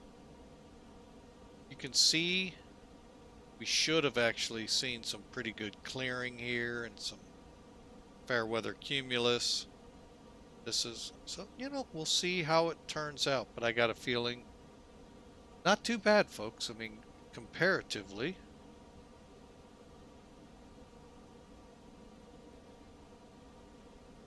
I'm trying to figure out how that must have been Sarasota right there. Clear spot. That little dot. So, anyway. So, there's what it actually looks like, folks. There's that big cluster I think we're seeing off the wing over here. So, All right, let's go ahead and yank that in, take a look out that wing again. So yeah, that might be that cluster over there. But overall, this is a little overkill, in my opinion. Maybe not. Looking up, I don't know. But hey, it's, it's default weather. You can't really, you know, there's not much to say. It's trying to help everybody on each end of the spectrum. So.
Okay, Thresher is 86 miles ahead.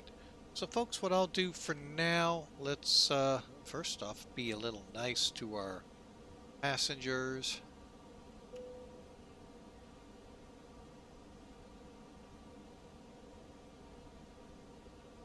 And just cruise along.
All right.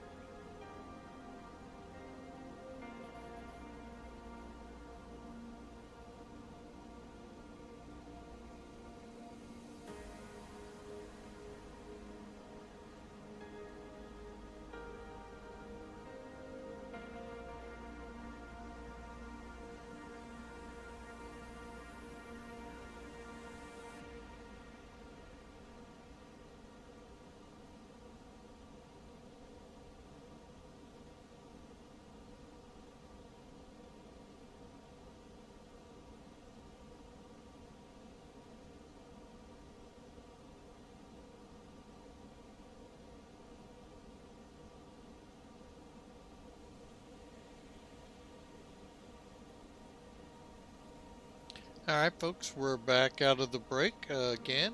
Welcome in. Thank you for being a part of Flying with Mike today.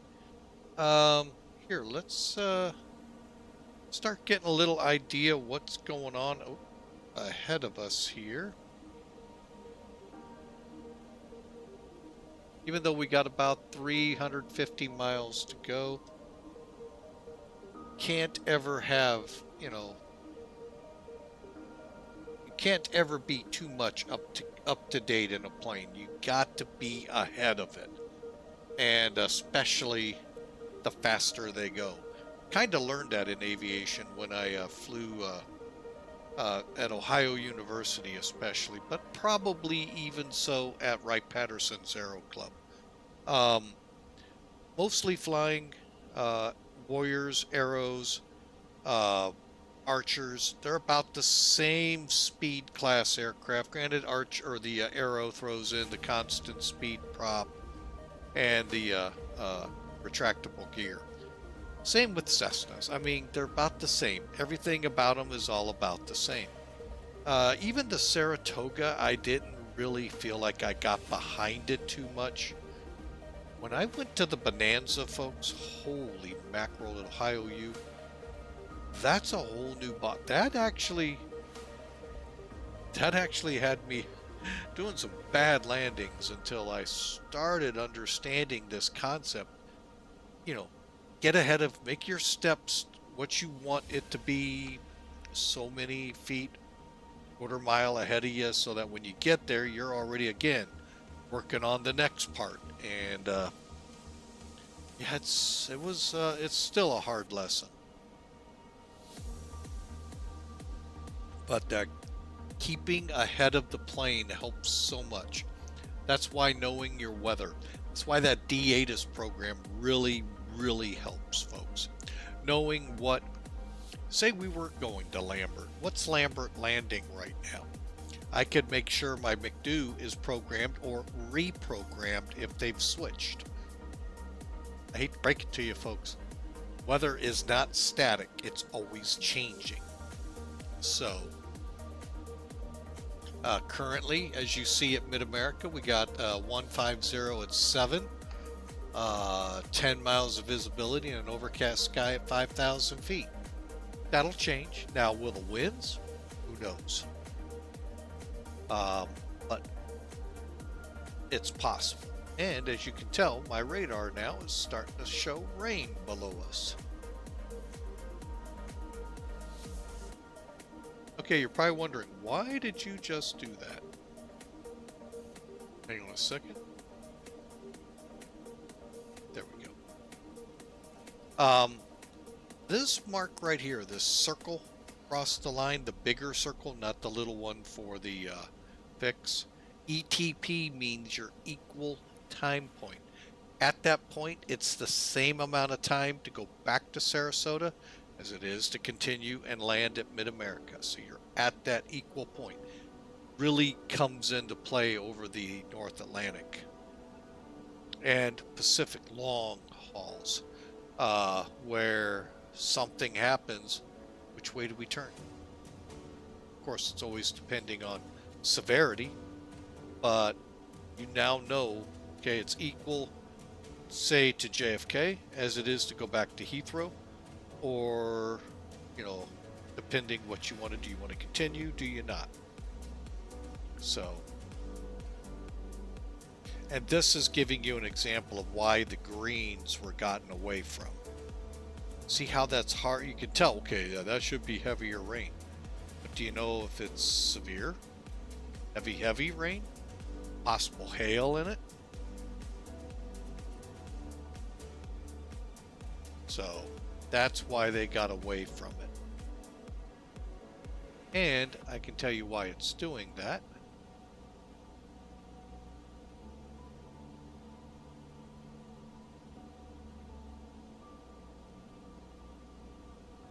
All right. A couple of sweeps should clear it up. Now we're tilted downward a little bit so we can look into these, because I was looking up.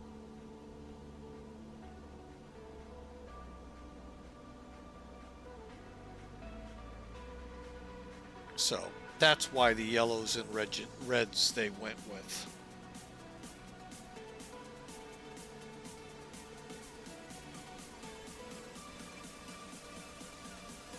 And folks, this is the Hotlanta area.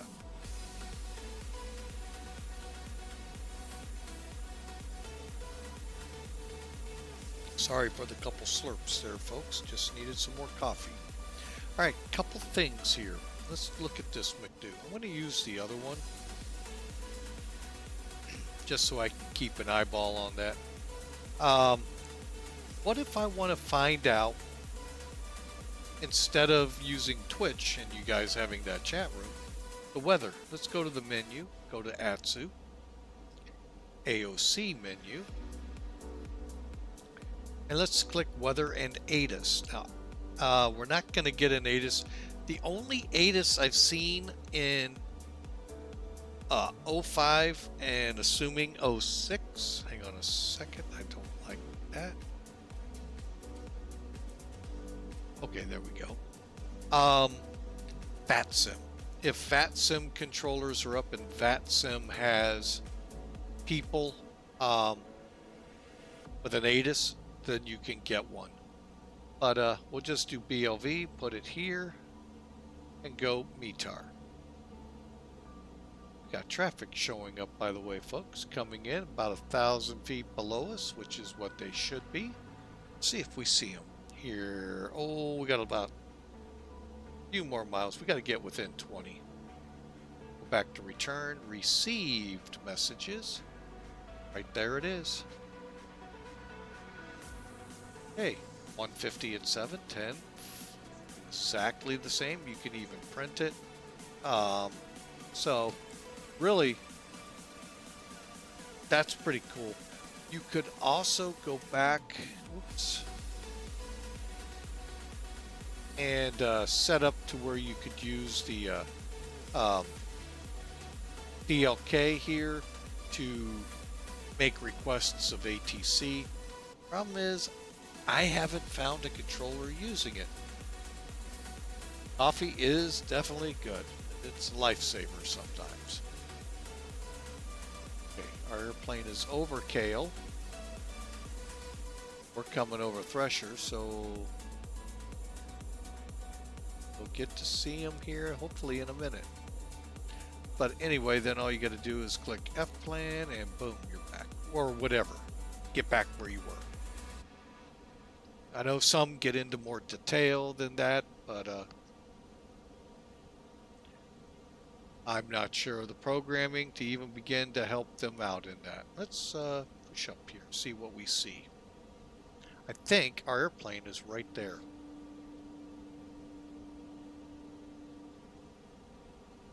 And let's look down. Hey, nobody's online. We're still online. That's the big thing.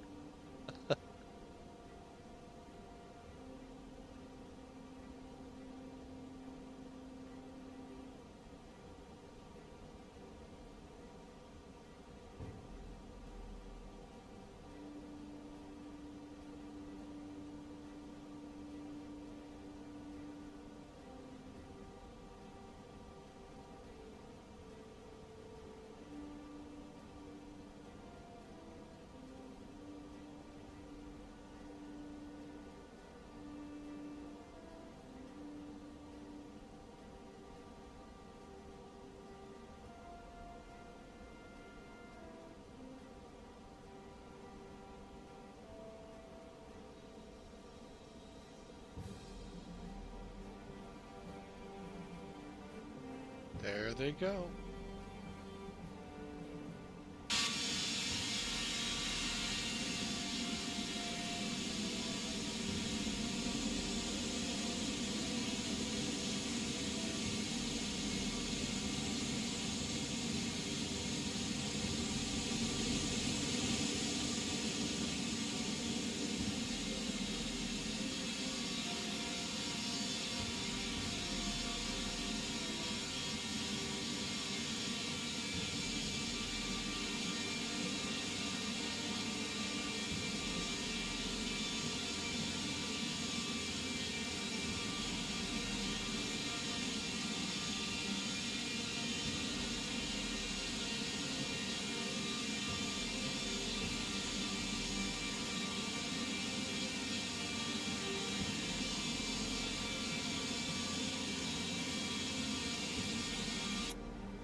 Alright, don't get to see that often on the scopes here, but it does happen from time to time.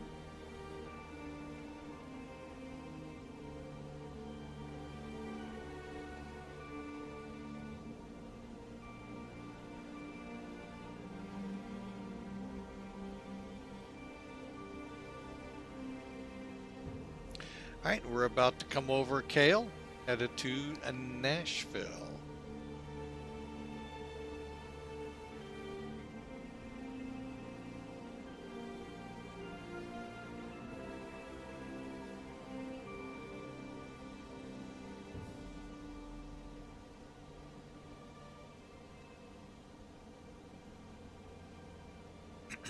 Alright, I am going to go ahead and start us down the road of the arrival brief. This is the best I know how to do it, folks. Don't be thinking you're about to get an airline pilot's rendition. I do the best I can. Alright, so we will... trying to think, do I really want to use some toolkit for this? Yeah, we'll go ahead.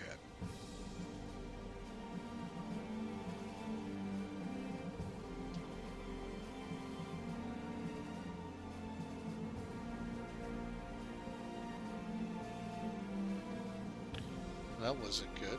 Hopefully that didn't cause any troubles. Oops. Famous last words in most of those movies I watch.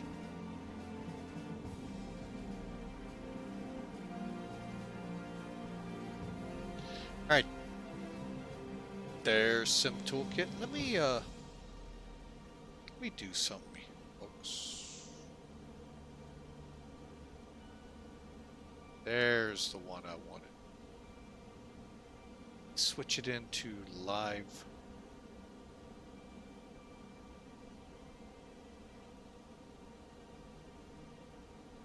Okay. This gives you an idea. We just got a long speed run now to Centralia. Little bits of traffic here and there, but overall, you can see that pockets of thunderstorms there. There's some up here in the Memphis area. Florida has a bunch. So if you're looking for bad weather, folks, look south, Florida. Look up in Minnesota, in the North Territory there. I mean, a lot of it out there.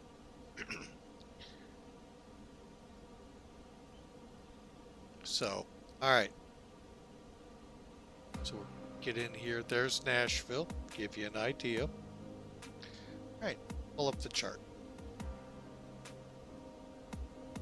Okay, again, we're going to fly the Centralia 2, so we're going to fly direct from where we're at to 15-0 Centralia. Come off Centralia on a 267 to Hovlas, 284 to Eichel. Eichel, they want us at 7,000 feet, so we'll double check our data. Detmai, Troy, or Toy, however you want to say it, because Toy is the identifier.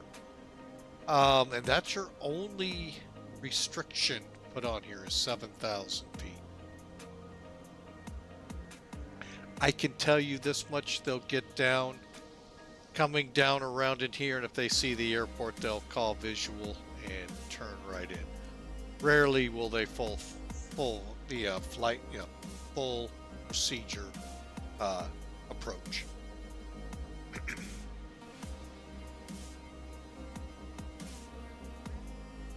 Okay, and you can expect vectors for runway prior to Troy. But if you have to get to Troy, 228, you come off. All right, again, let me tell you why we're doing the RNAV, and then we'll go from there.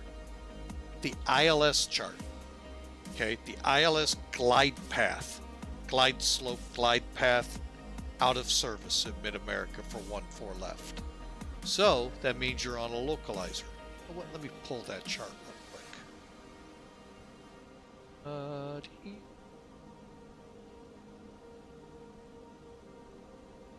I think it's kind of interesting to see. Okay, here's your basics for the ILS. Again, you come off Troy, 214 to Hetsu, so forth, right on in. Okay, let's get down here where it counts. All right, here's the ILS if everything's working fine. 694, 252 feet above the ground, 40 and 3/4 of a mile visibility for our category C and D. Okay. Oh, look, there's a box here. Glide slope out. Guess what? Glide slope in the real world is out. Look at those minimums. Now 920 feet MSL, almost 500 feet above the ground, and a 1 mile visibility, technically a mile and 3/8 for our class.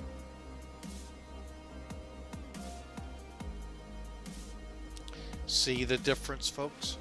So that's the ILS. We're doing the RNAV, which is not an ILS approach. It's basically you're filing these fixes across the sky. As you can see, this is a fix, fix, fix. And I mean, they're delineated in ways, but there's where you're heading to. Now, on these, they do have channels you tune.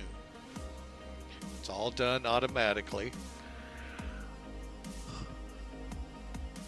And you can get an LPV, I think it is, that'll give you a glide path to come down. But again, the glide path is out of service, so all you would get is the needle to show you runway. Okay, so it's 128 for the ATIS, 125.2 for approach, 128.25 for the tower, and 119.2 for ground. Our final approach, 139, OFI, 2100 feet, LPVDH, 694, 252. Did anyone remember those numbers? Correct. ILS. Guess what? That probably means there's a second box down there for the glide path being out. And there's your elevations. Missed approach to Dumpty, and so forth. All right, folks, we'll be right back after the break.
Oh, look, we're back. Hello, folks. Hello. Let me get Sim Toolkit back up here.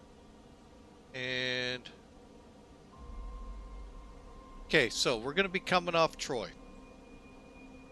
We'll just pick right back up where we were at before the break. 116.0, then we fly 232 miles to Bailey, Ophi, DMJPS, and right on in. All right, glide path wise, since if the glide slopes out, we now have to know this. 2,100 feet at Bailey or above, O'Falley. 2,100 feet we have to be at and on our glide, our descent. That's approximately let's see, 3.5, 4.5, 5 miles out. So there we start down. Now, that's what this chart's about right here. Figure out your ground speed will be about 130-ish. So we'll be having to figure this out. I go with simple numbers, 700s. Pretty decently spaced in between there. Maybe a little steeper than 700, but you get the point. Again, remember, this is set up if you're in the clouds.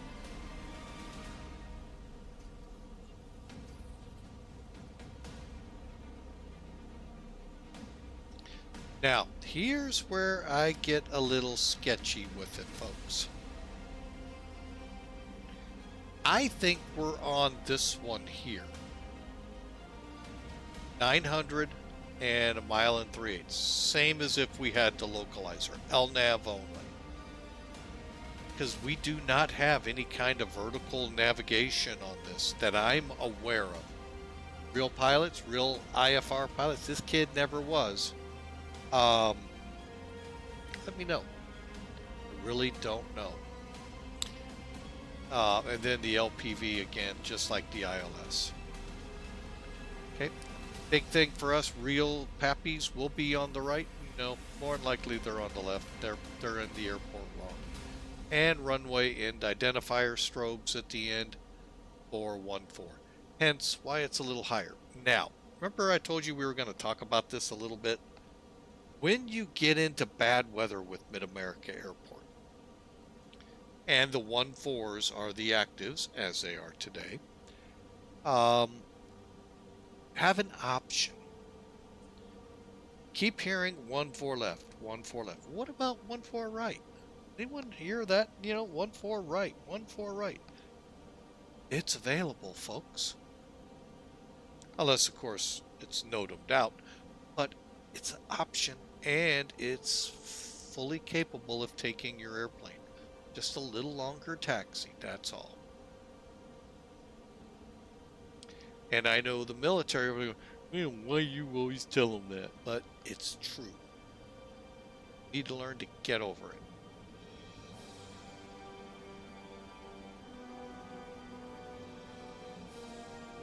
Sometimes I wonder if they even realize they have that runway.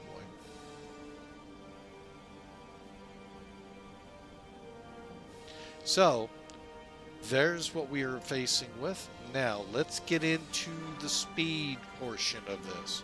Really can't use this chart. But what we can use, notice the rain all of a sudden starting to pop up here, folks. Wow. But again, can you tell the severity? I'm assuming because a lot of times I see light dots on a radar, which would tell me that's lighter intensity than what we're getting here. But it's again very difficult. That's why you have the other colors. All right, but we have a chart here we can work speeds on. Oh, I didn't set this up yet. Let's go to 9. Hey, we just passed Chattanooga Choo-Choo, coming up to the Mont Eagle. Those of you truck drivers out there like I once was, very familiar with Mont Eagle. Okay, latest METAR looks good. There should be another one here shortly. Double check that.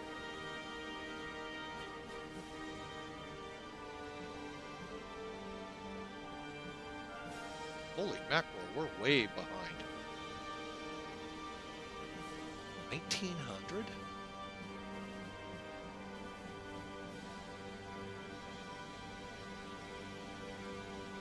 Huh, they haven't had an updated ATIS in quite a while there.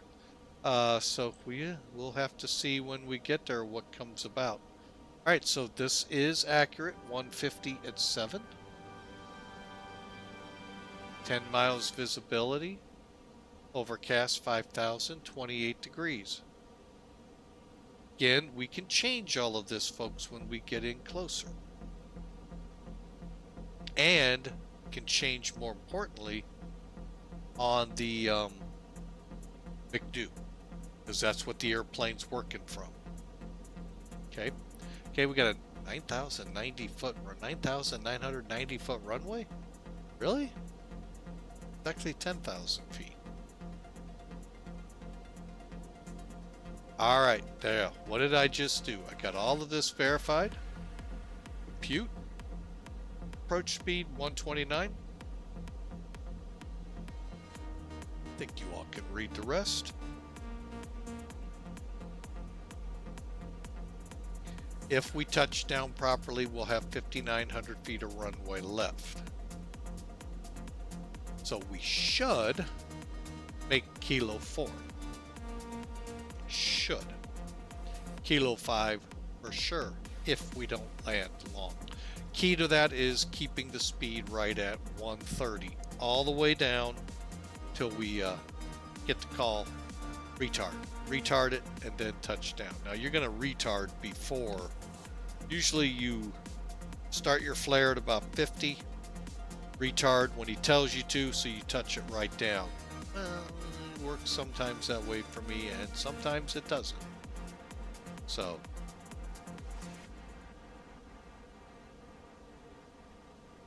all right, so coming up to Nashville in about 60 miles. And once we get down about 100 more miles, we'll then stick in the information and have the McDo ready.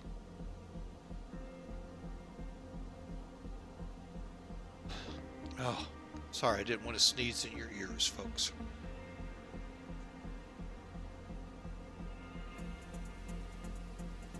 Oh.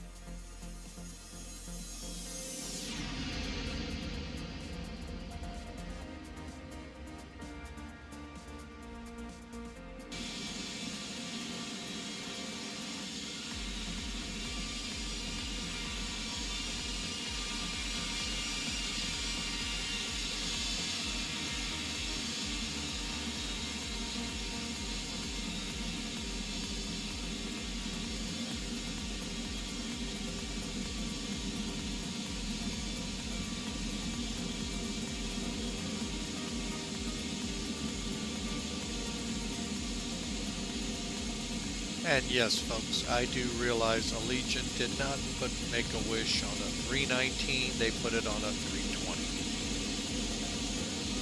Flight factor is just right now not playing nicely with X-Plane. It could, from what I'm hearing now from two different sources, sounds like it may be a laminar issue. Don't know. A little bit above my pay grade, so we'll just be patient and wait for Beta 3.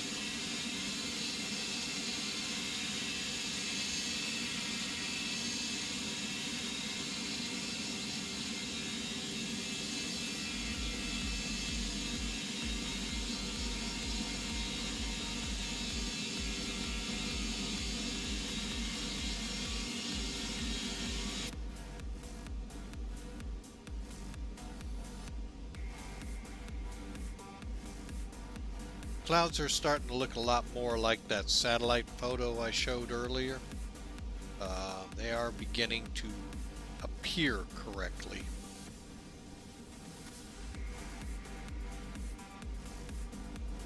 A little bit better.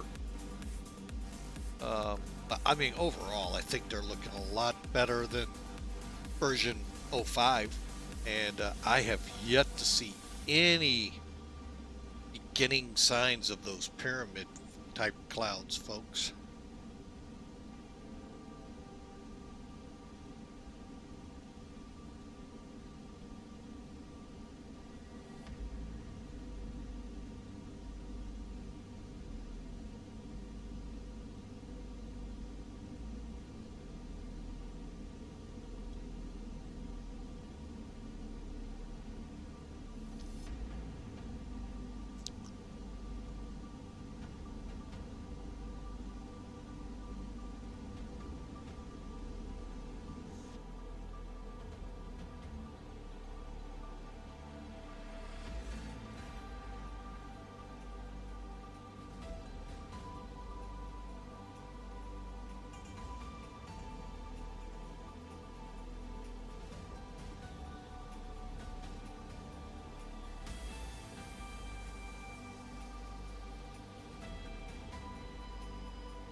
All right, folks, let me, I know, I say this all the time. Let me bring in Sim Toolkit again.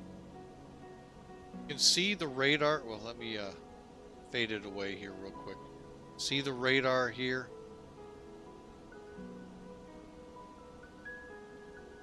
Okay. Put it back. Let's bring Sim Toolkit. Keep that in mind. Oops.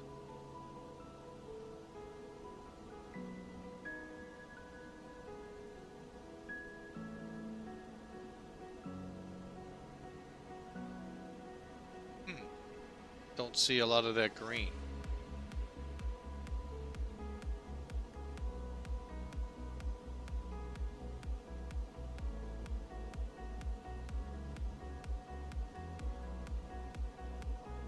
So yeah, I'm not really sure that rain exists. But it's showing it nonetheless. Doesn't matter, it's showing it. But we're coming over Nashville. Going to pull it away. Just wanted to break in and show that real quick. Nashville, Tennessee. known to truckers and many alike as the guitar. And Nashville International, sticking itself right there in the clouds, below the clouds.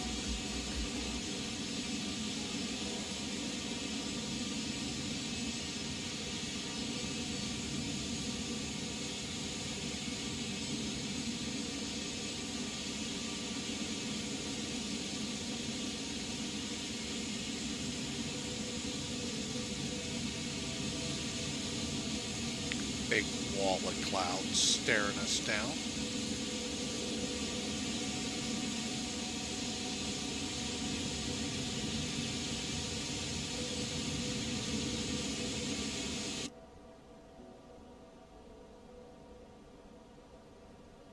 It's kind of funny. We're in a clear spot, if you will. I mean, granted, there's clouds, but there's showing rain. They're getting there, folks. I know it's only beta 2, so till we get a release candidate, it's going to be interesting to see. But really overall looking good. I see more now of the typical Cirrus. Very nice. The overkill Microsoft did when they introduced way back was way overkilled. Well, basically there was an option. Cirrus clouds when it said clear. No, if it's clear, it's clear.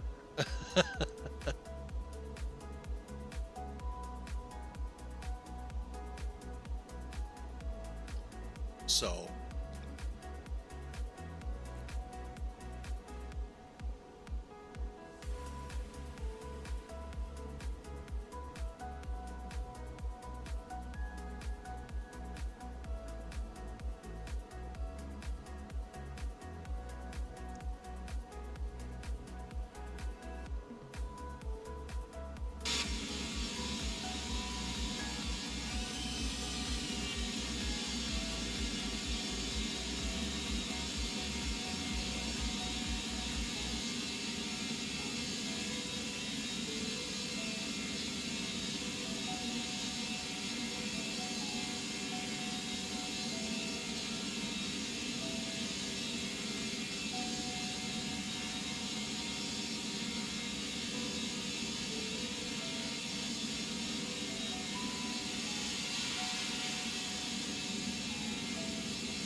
All right, folks, we are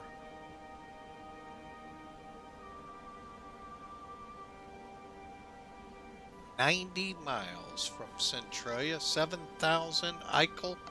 Let's go make sure that's in here correctly. It is not. Click over here to constraint 7,000.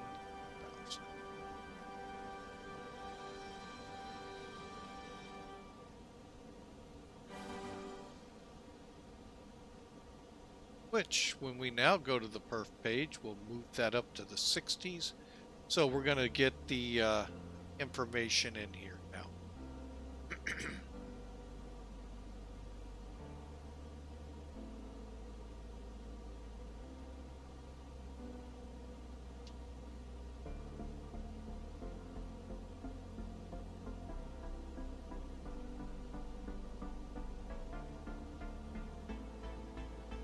Okay, just making sure here.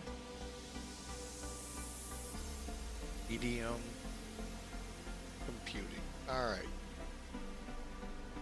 So we'll put this in 30.11.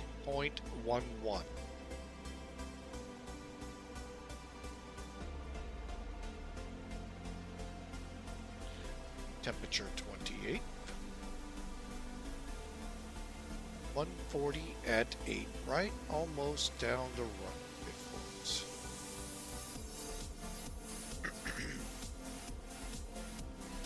Okay, minimum descent altitude, decision height.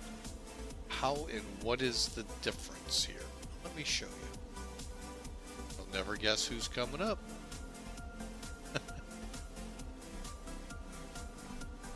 Alright, let's go back to NavGraph. Pull up our arrival. Okay. We could either put 900 or the MDA, I think it is MDA, yeah. Or 458 for the DH. I look at the M as mean sea level. So whatever the bold number is in your minimums down here, that's what I'll put in there.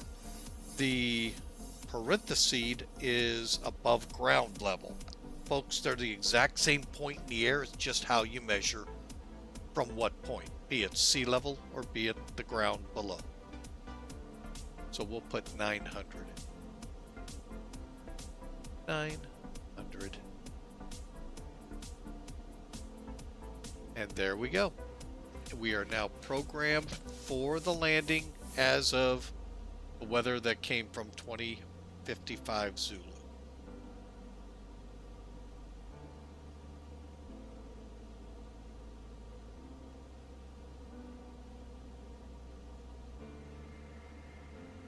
That actually looks pretty doggone really good. You don't see that. That looks awesome, folks.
Alright, let's get in here and see where this top of descent is. It was 60 miles or so out. There it is on the radar scope. See it? Or on the nav display. 7,000. Now, granted, in the real world, they probably wouldn't be given that nice of a descent. It'd probably be stair-stepped to get them down.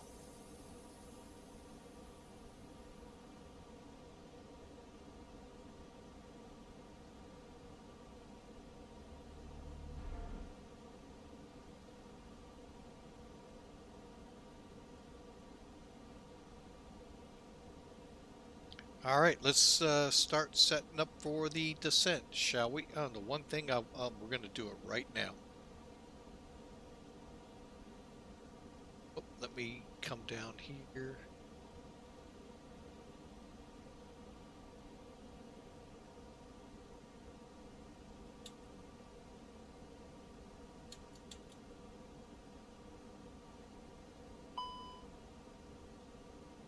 We balance these tanks a little bit.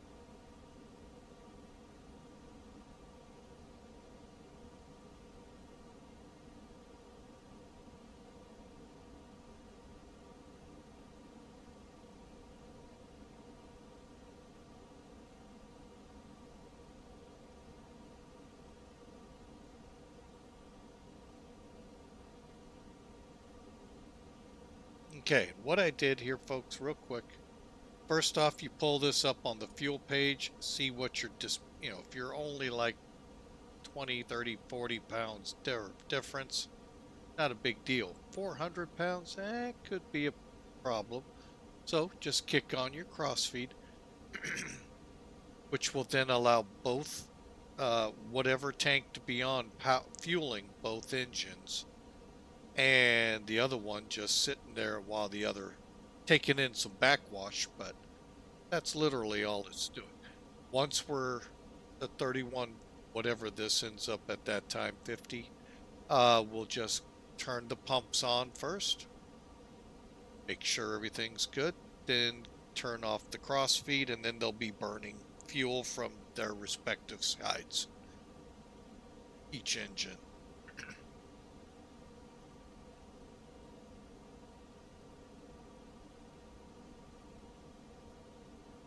But ultimately, this fuel is really not going in there. It's just some goes down that tube into it.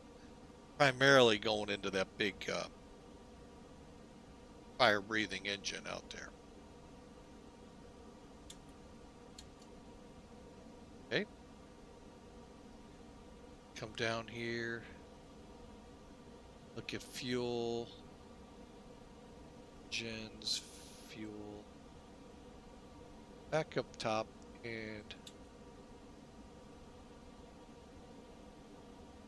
everything looks good. Top of descent, right in front of us.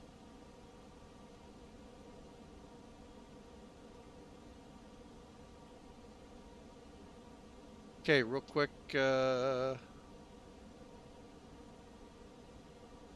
landing elevation shows auto.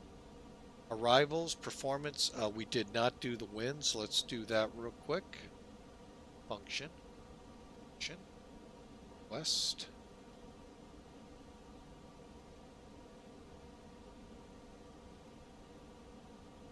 And we got 7,000 set. Now, the checklist says 20 miles from top of descent. I usually do it about right now. Go into a managed descent. Again, managed is that dot showing. And then we'll start down, and then if I determine we need to steepen it more than the system is gauging, then I will. Or if ATC needs me lower. If we need it, speed brakes to half. 18,000 feet, we'll set the Q&H. Landing lights at 10,000. Nav displays, we'll do that around transition. I'll go ahead and turn them off now.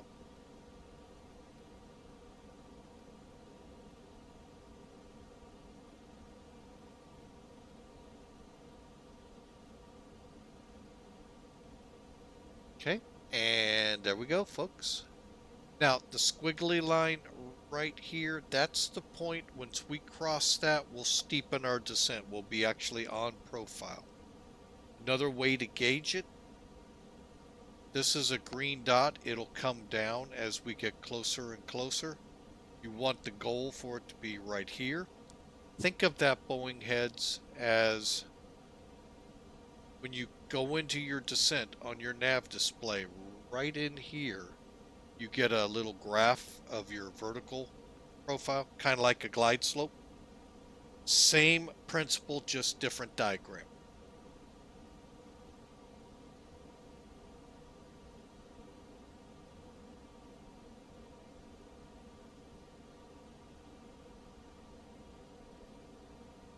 And for the number crunchers out there, we've been rolled. We turned off that one, but from pushback, 1 hour 52 minutes we've been going. Yes, it took us almost an hour to get pushback.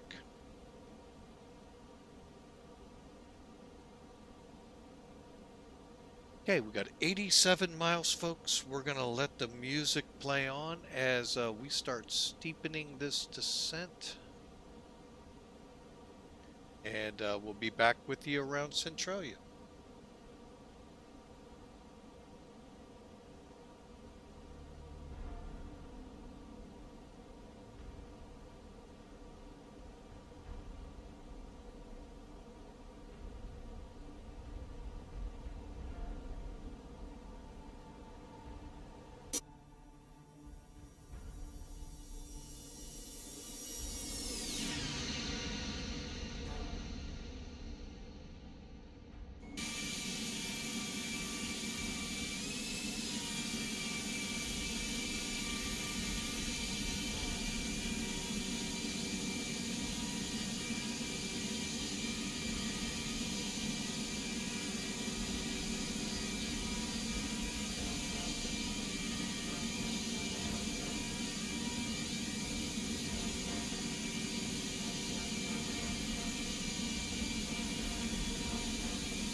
All right, folks, we just crossed 25,000 feet. Just turned the wing lights on and the seatbelt signs.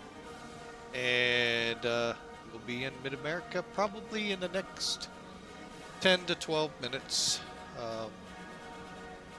And we'll see how this RNAV works out.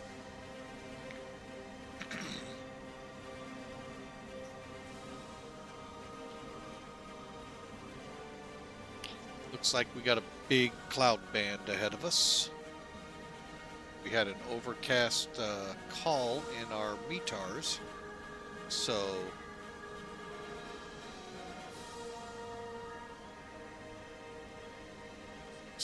I will be right back, folks. If you want to miss ads, hey, subscribe to the channel. That's one of the big benefits, plus emotes. We're working on more. See you in a few.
All right, folks, we're back. Sorry for the lengthy commercials. You want to miss out? Subscribe. That's where we provide commercial-free streaming for you, or commercial-free watching, I should say, of streams. That's up to you. But we would love you to follow. All that'll do is cost you an email that you'll get when we go live. Be it letting you know where we're going to and from, and hopefully which airplane is functional for the day. So, all right, we're through 18,000. Let's do it the easy way. Landing perf. 3011. Again, folks, if there is a way, I would love to learn it, how to preset your QNH over here, or barometer, so that when you come out of standard like in the 737, it goes right to it. I know, little, oh my, Muffy, you had to spin the dial a little bit, but it'd be nice, because sometimes you do get kind of busy. Let's take a look at this as we're starting to come in. Ooh, that looks great.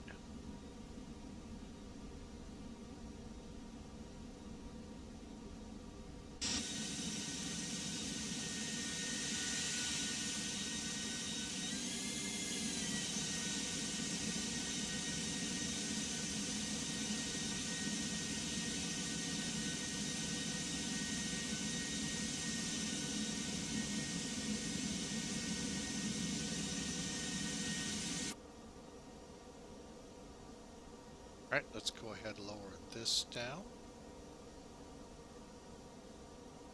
Keeping the radar on, and yes, folks, we're getting closer and closer to icing season. We'll see if we can make it in. Boy, we had a rough one last year when ToLiss XP12 and all hit. The first really solid cold snap hit St. Louis. So I thought I'd give it a try, and oh my gosh, it iced me up and crashed me twice. Um, so hopefully this year we can learn a little bit. I don't know of anything I learned differently, but we'll try some things.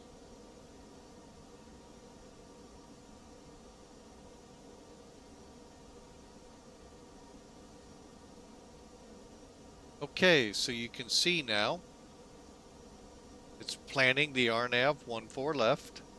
There's our speeds, wind direction. There's Centralia at 15 miles, and expected 21 47 Zulu, and we are real world time right now, folks. I know a lot of times, especially Europe, I won't, just because time differences. So, we're 5 hours behind GMT, let alone Germany, Austria, and points west. I'm sorry, points east.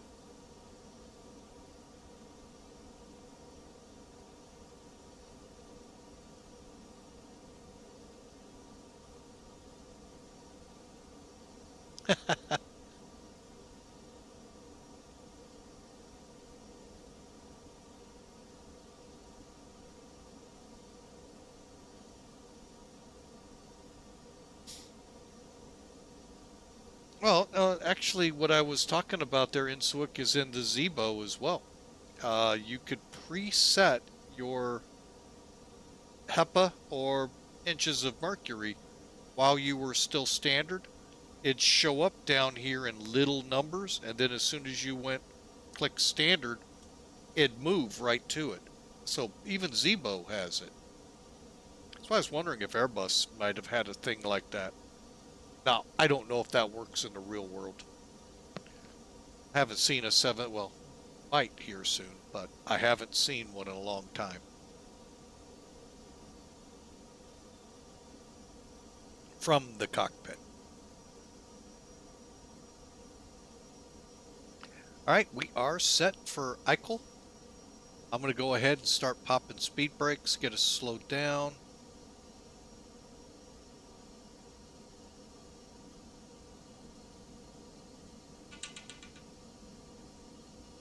And folks, I will be right back. My daughter is calling me. Stand by.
All right, folks, I'm back with you. That was my daughter.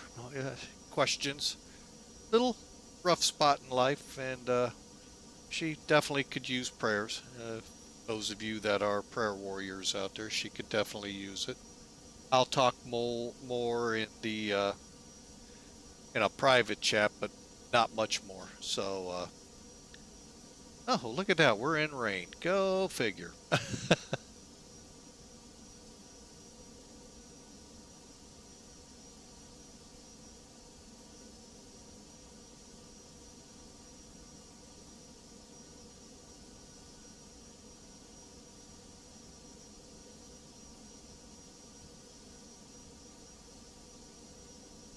Oh, well, I will be talking about tomorrow's flight here shortly, and that's the star of the show, the Rotate MD-11 tomorrow. So I haven't heard. Yeah, as long as it ain't freezing rain. Woo! Yeah, that was a bad stream. Well, it was a great stream until that point. Oh, but no. Yeah, tomorrow we're in the Rotate MD-11, and I have not heard good or bad with if it's running troubles like flight factor and all. So, like the ToLiss bird, guys, we're gonna go at it blind and see what happens. All right, let's begin our descent. We can't see the runway, but we'll go ahead, descend to 5,000. And we're going to go ahead and get speed under control. Get it down to about 240 while she descends.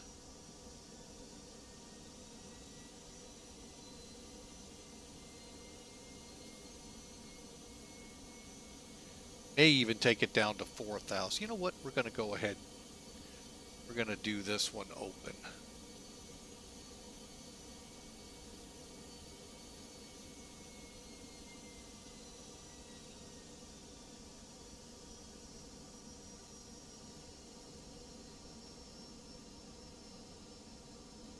Now, 230. The checklist says we can deploy the first notch of flaps. We'll kind of see here. Right now, I think we're going to do full procedure RNAV here because I am not seeing anything. But again, I can start seeing the ground here, so we'll see how that translates out. And that overcast went to few clouds. Oh, new one. Few clouds to 5,500, scattered to 25,000. BS. So we'll see how this translates out, folks.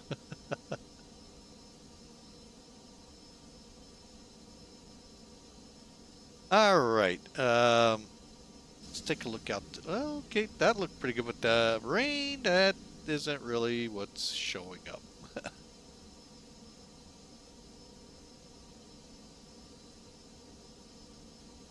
All right, let's see if we see the airport.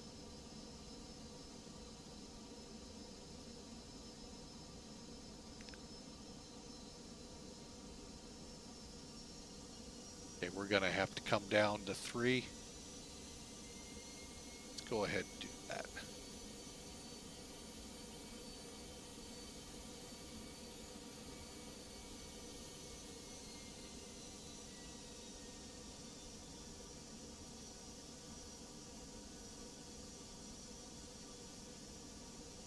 Okay, let's get under landing constraints. Okay. Let's see here. Let's go ahead and activate because, okay, folks, with this activate, be careful. Reason being, if you activate it while still managed with the dot, you slow to F speed wherever you are in flight. And guess what? That's a long way to drag it. Do it when you have control. And then confirm it. There you go. All right, that's looking a little better. Still not seeing the airport. Oh, wait.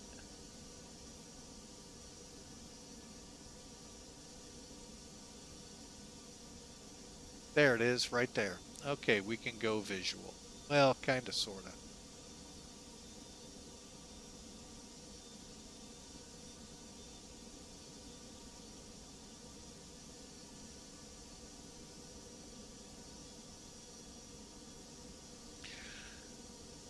Okay, so we'll maintain this at, what are we dropping down to? 3,000.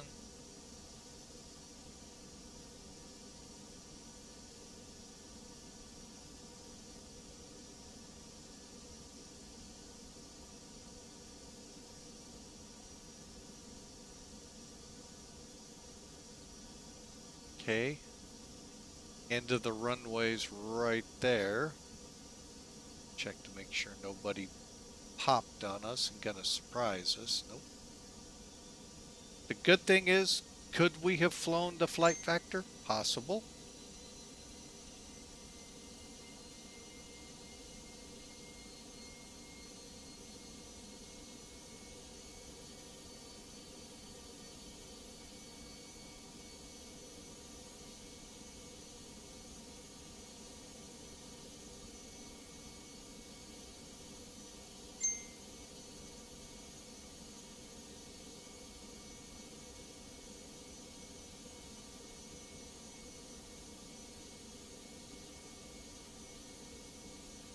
Okay, let's dial up 2,000.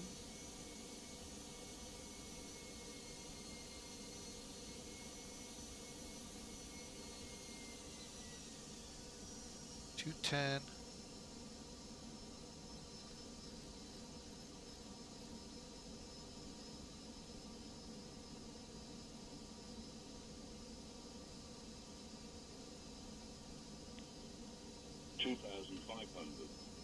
And there comes the first notch of flaps. MidAmerica traffic, Allegiant 3010, turning base for runway 14 left, visual.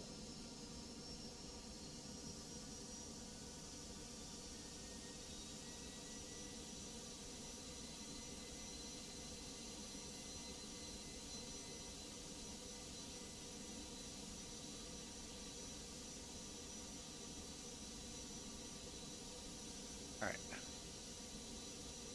think I may have to.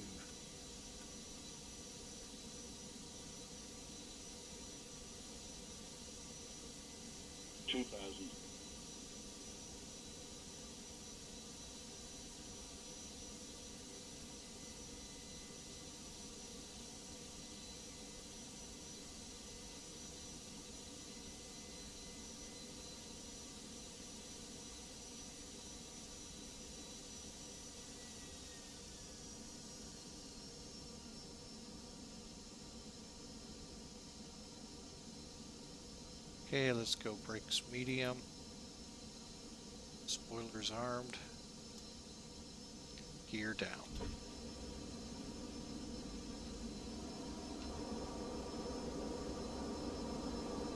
Plane's mine.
And MidAmerica traffic, Allegiant 3010, final runway 14, gear down.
100 above. 500. Minimum. 400.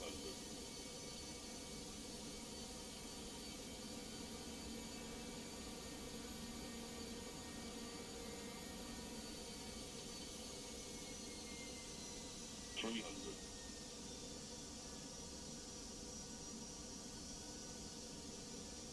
200.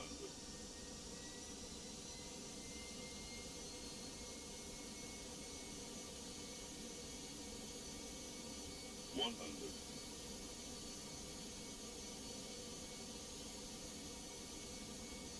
50. 40. 30. 20. Retard. 10. Drive.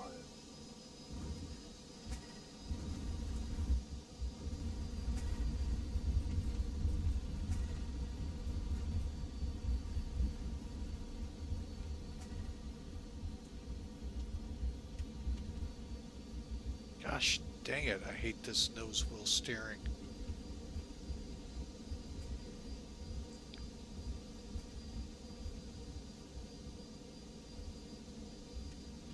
So, man.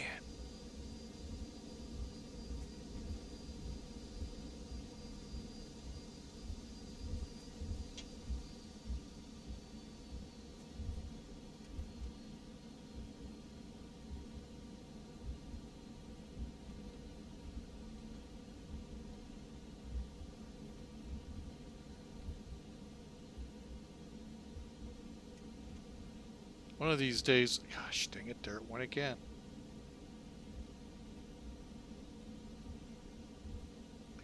One of these days I want to learn those responsive curves and get this thing fixed so it doesn't squirrel on me like that.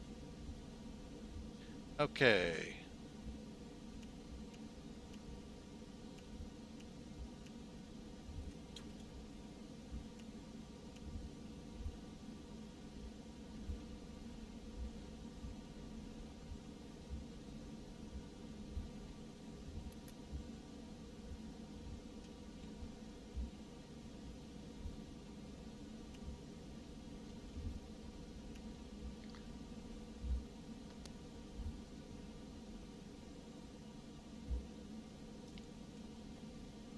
Alright folks, welcome into MidAmerica. Sorry, I tried my hardest. A little bit of the squirreliness on approach was me trying to kill those commercials.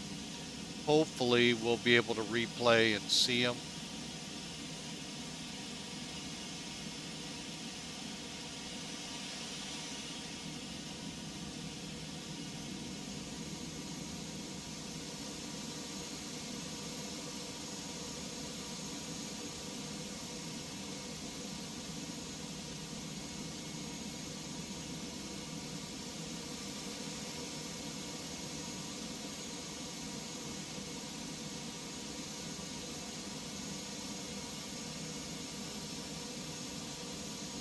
Come off Kilo 4.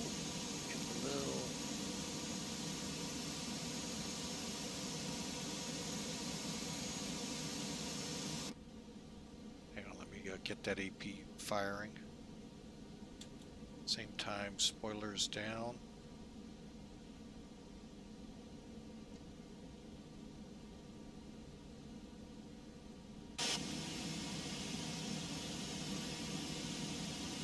Then I'll continue my train of thought and just go right there. Alright, since this picture, and this has been around for quite a while, this has been gone over 3 to 5 years. In the last 6 months, actually less than, last couple of months, there's an extension out to here with 2 more gates on it. So those that know how to do scenery, I don't know if you can see it yet on Google Earth, but yeah, that is there now. Did it switch over? Looks like it says APU available. It sure did. Okay. Let me just read through my checklist real quick. Okay, engine mode's good. Master switch on that. Terrain rod, brake temps, brake fan. Parking brake, anti-ice, engine air bleed on.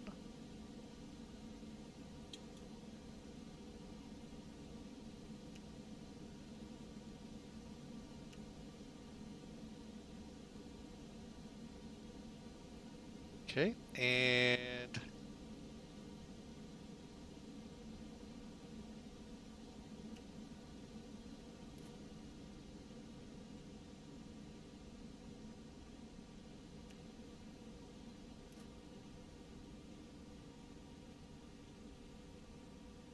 beacon off.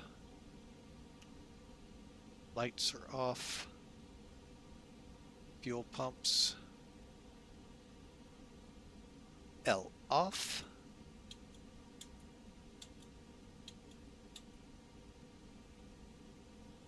All right, folks, let's get the jetway coming out.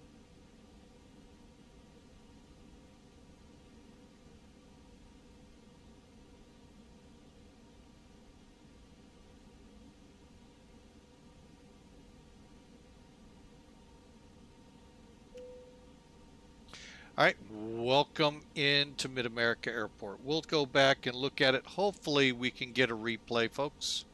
This is actually the first stream in X-Plane 06. X-Plane 1206, my bad. Let me get it right. See who's here on the ground.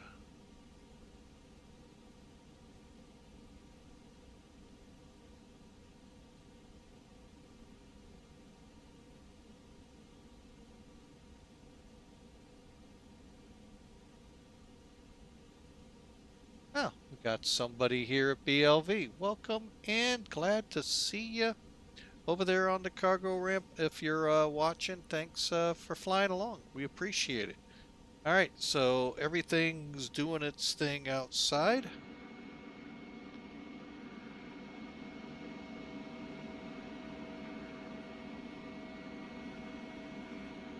All right, let's do a quick recap here after I see how Mac Air scored me.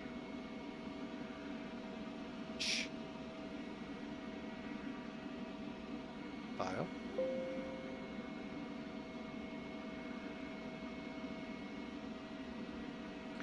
Bear with me a second, folks. I am always curious how they score me.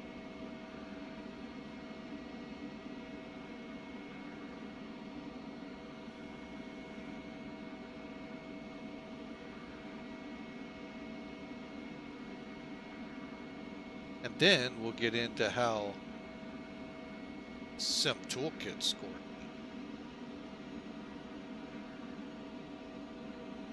All right, today is August 2nd.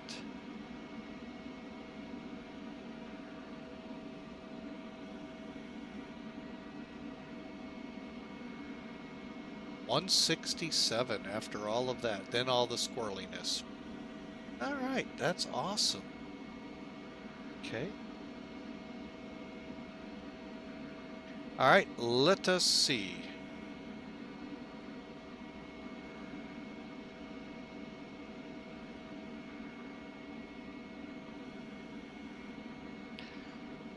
All right, there's some toolkit there. Hang on. Wow, we'll let you see that here in a minute. All right.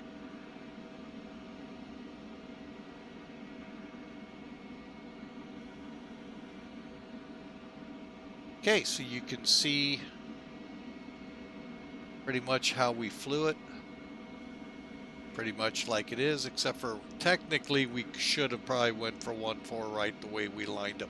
That was my fault for not coming off the autopilot faster than I did. But we got back on track, stable, and landed. Okay, so there's that. Let's get over here. Sorry, wrong one. All right. So let's finish the flight. I don't have any comments. And that's our feet per minute, folks. Hopefully we'll get a replay. So again, Sarasota to BLV, click on that. Here's the initial details. Go for view details. Gives you a good rundown on it. And yeah, I guess that's about right. But the pappies themselves are actually up here, not down there. Little distinct. Let's take a look. It's starting to show the oh no, it's got it. There you go. That's the new terminal. I don't know. Is it fully in or it's awful small?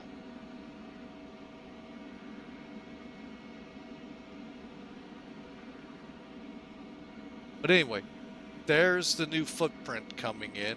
I don't think that's right, but I'd have to really pay attention.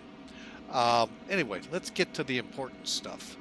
Okay, threshold 1,840 feet down the runway. That 44 feet down the runway, not bad.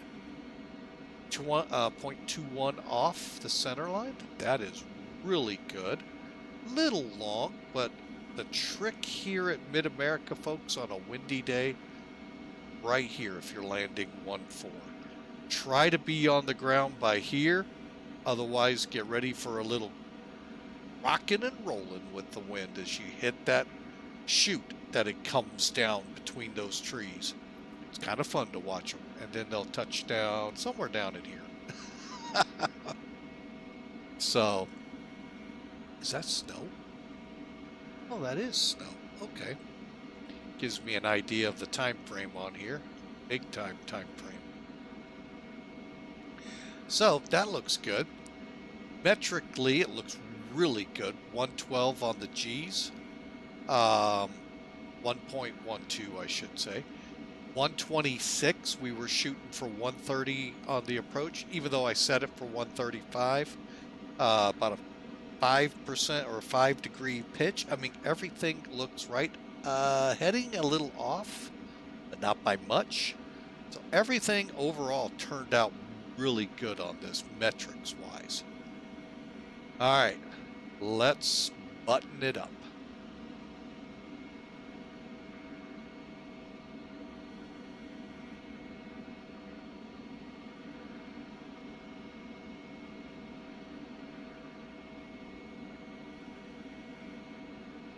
See the animation there, folks? How even that slowly, I mean, it just amazes me the level of detail they went to. Can't wait till I pull the de-ice truck out.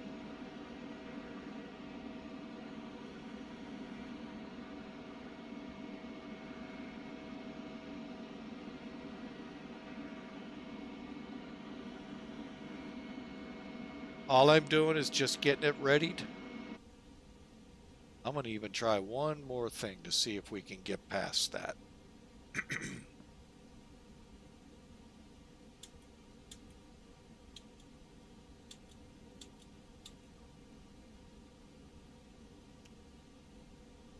Okay, let's give it a try. What the heck?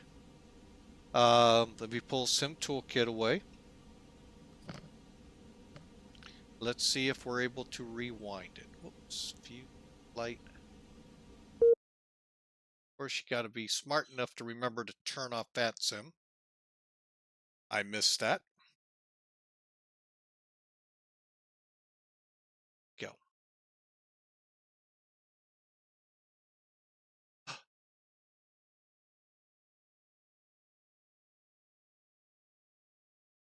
Oh no. Went way too far back. Let's see if it'll catch. Oh, wait.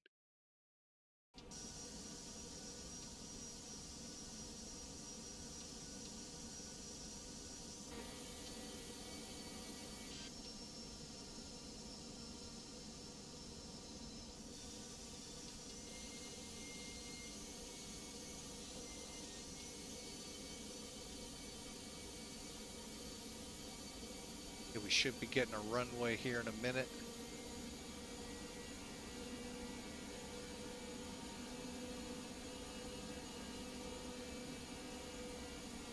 Okay, I'm going to back us up a little more. Take us right from there. Holy mackerel, we're going to actually get to do this today.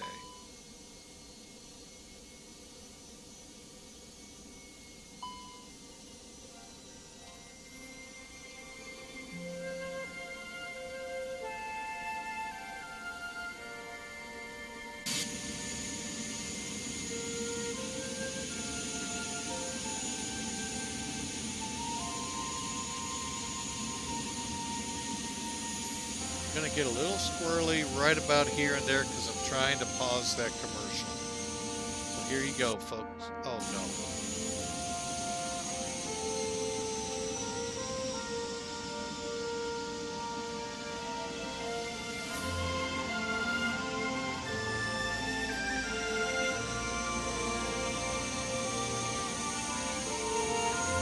Right here's the culprit.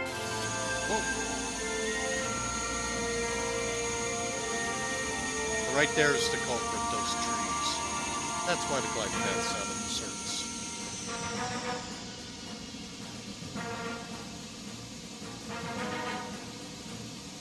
Oops, that wasn't a bad landing. See how we were squirrely though?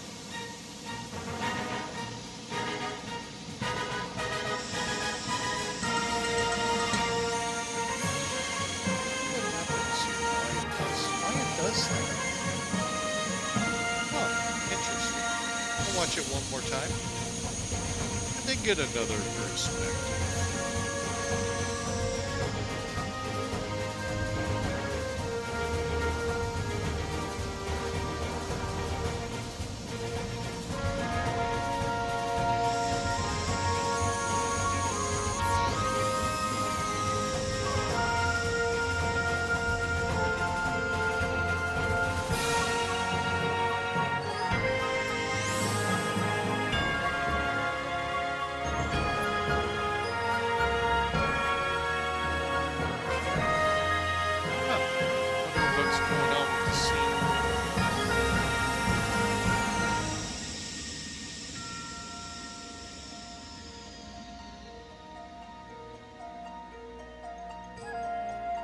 That was a gentle landing.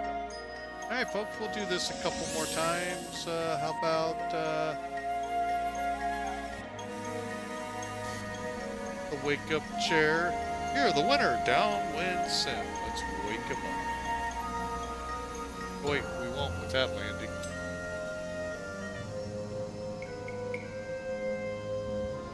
Wow. Can't complain other than that rollout being squirrely.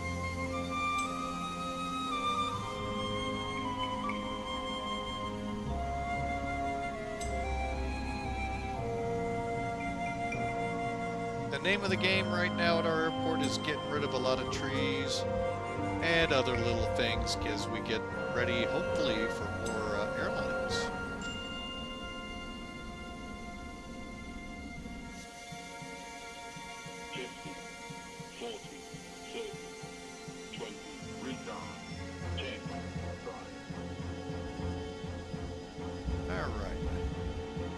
Let's do one more idea here. We didn't get a chance to.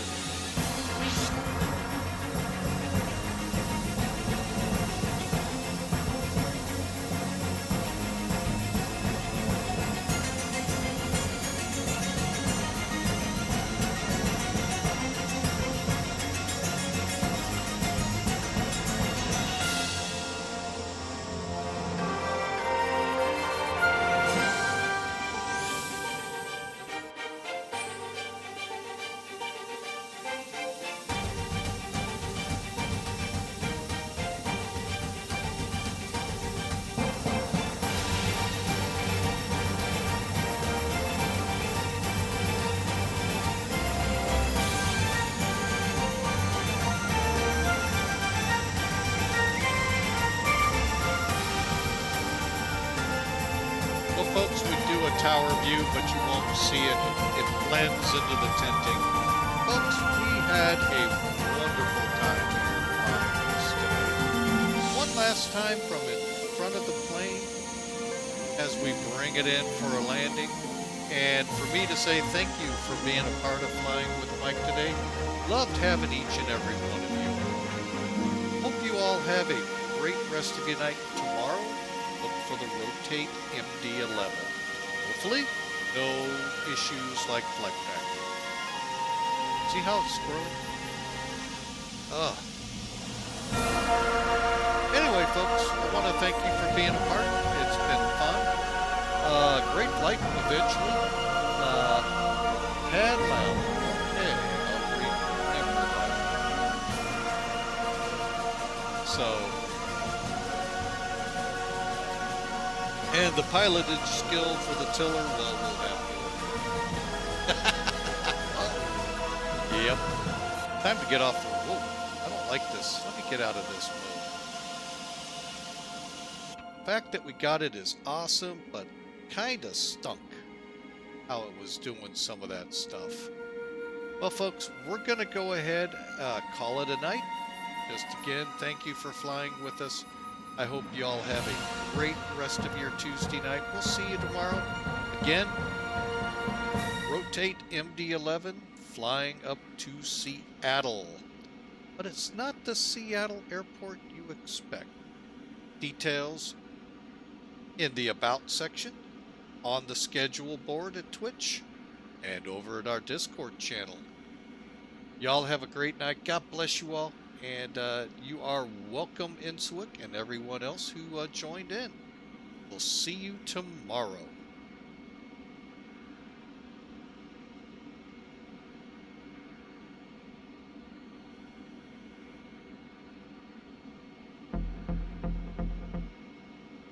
Hang on a second.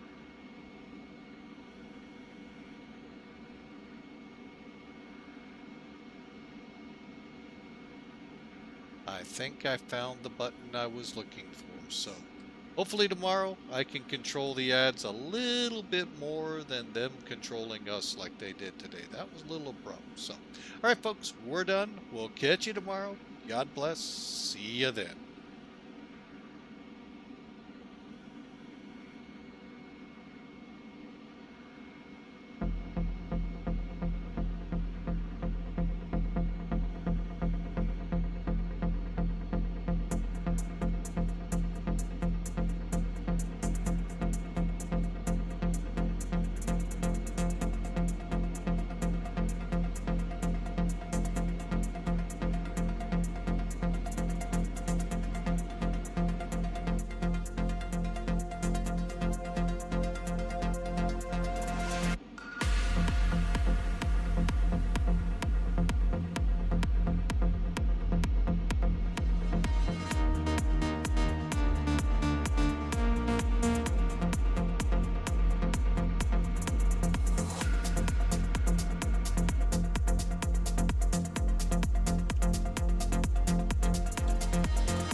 Airline.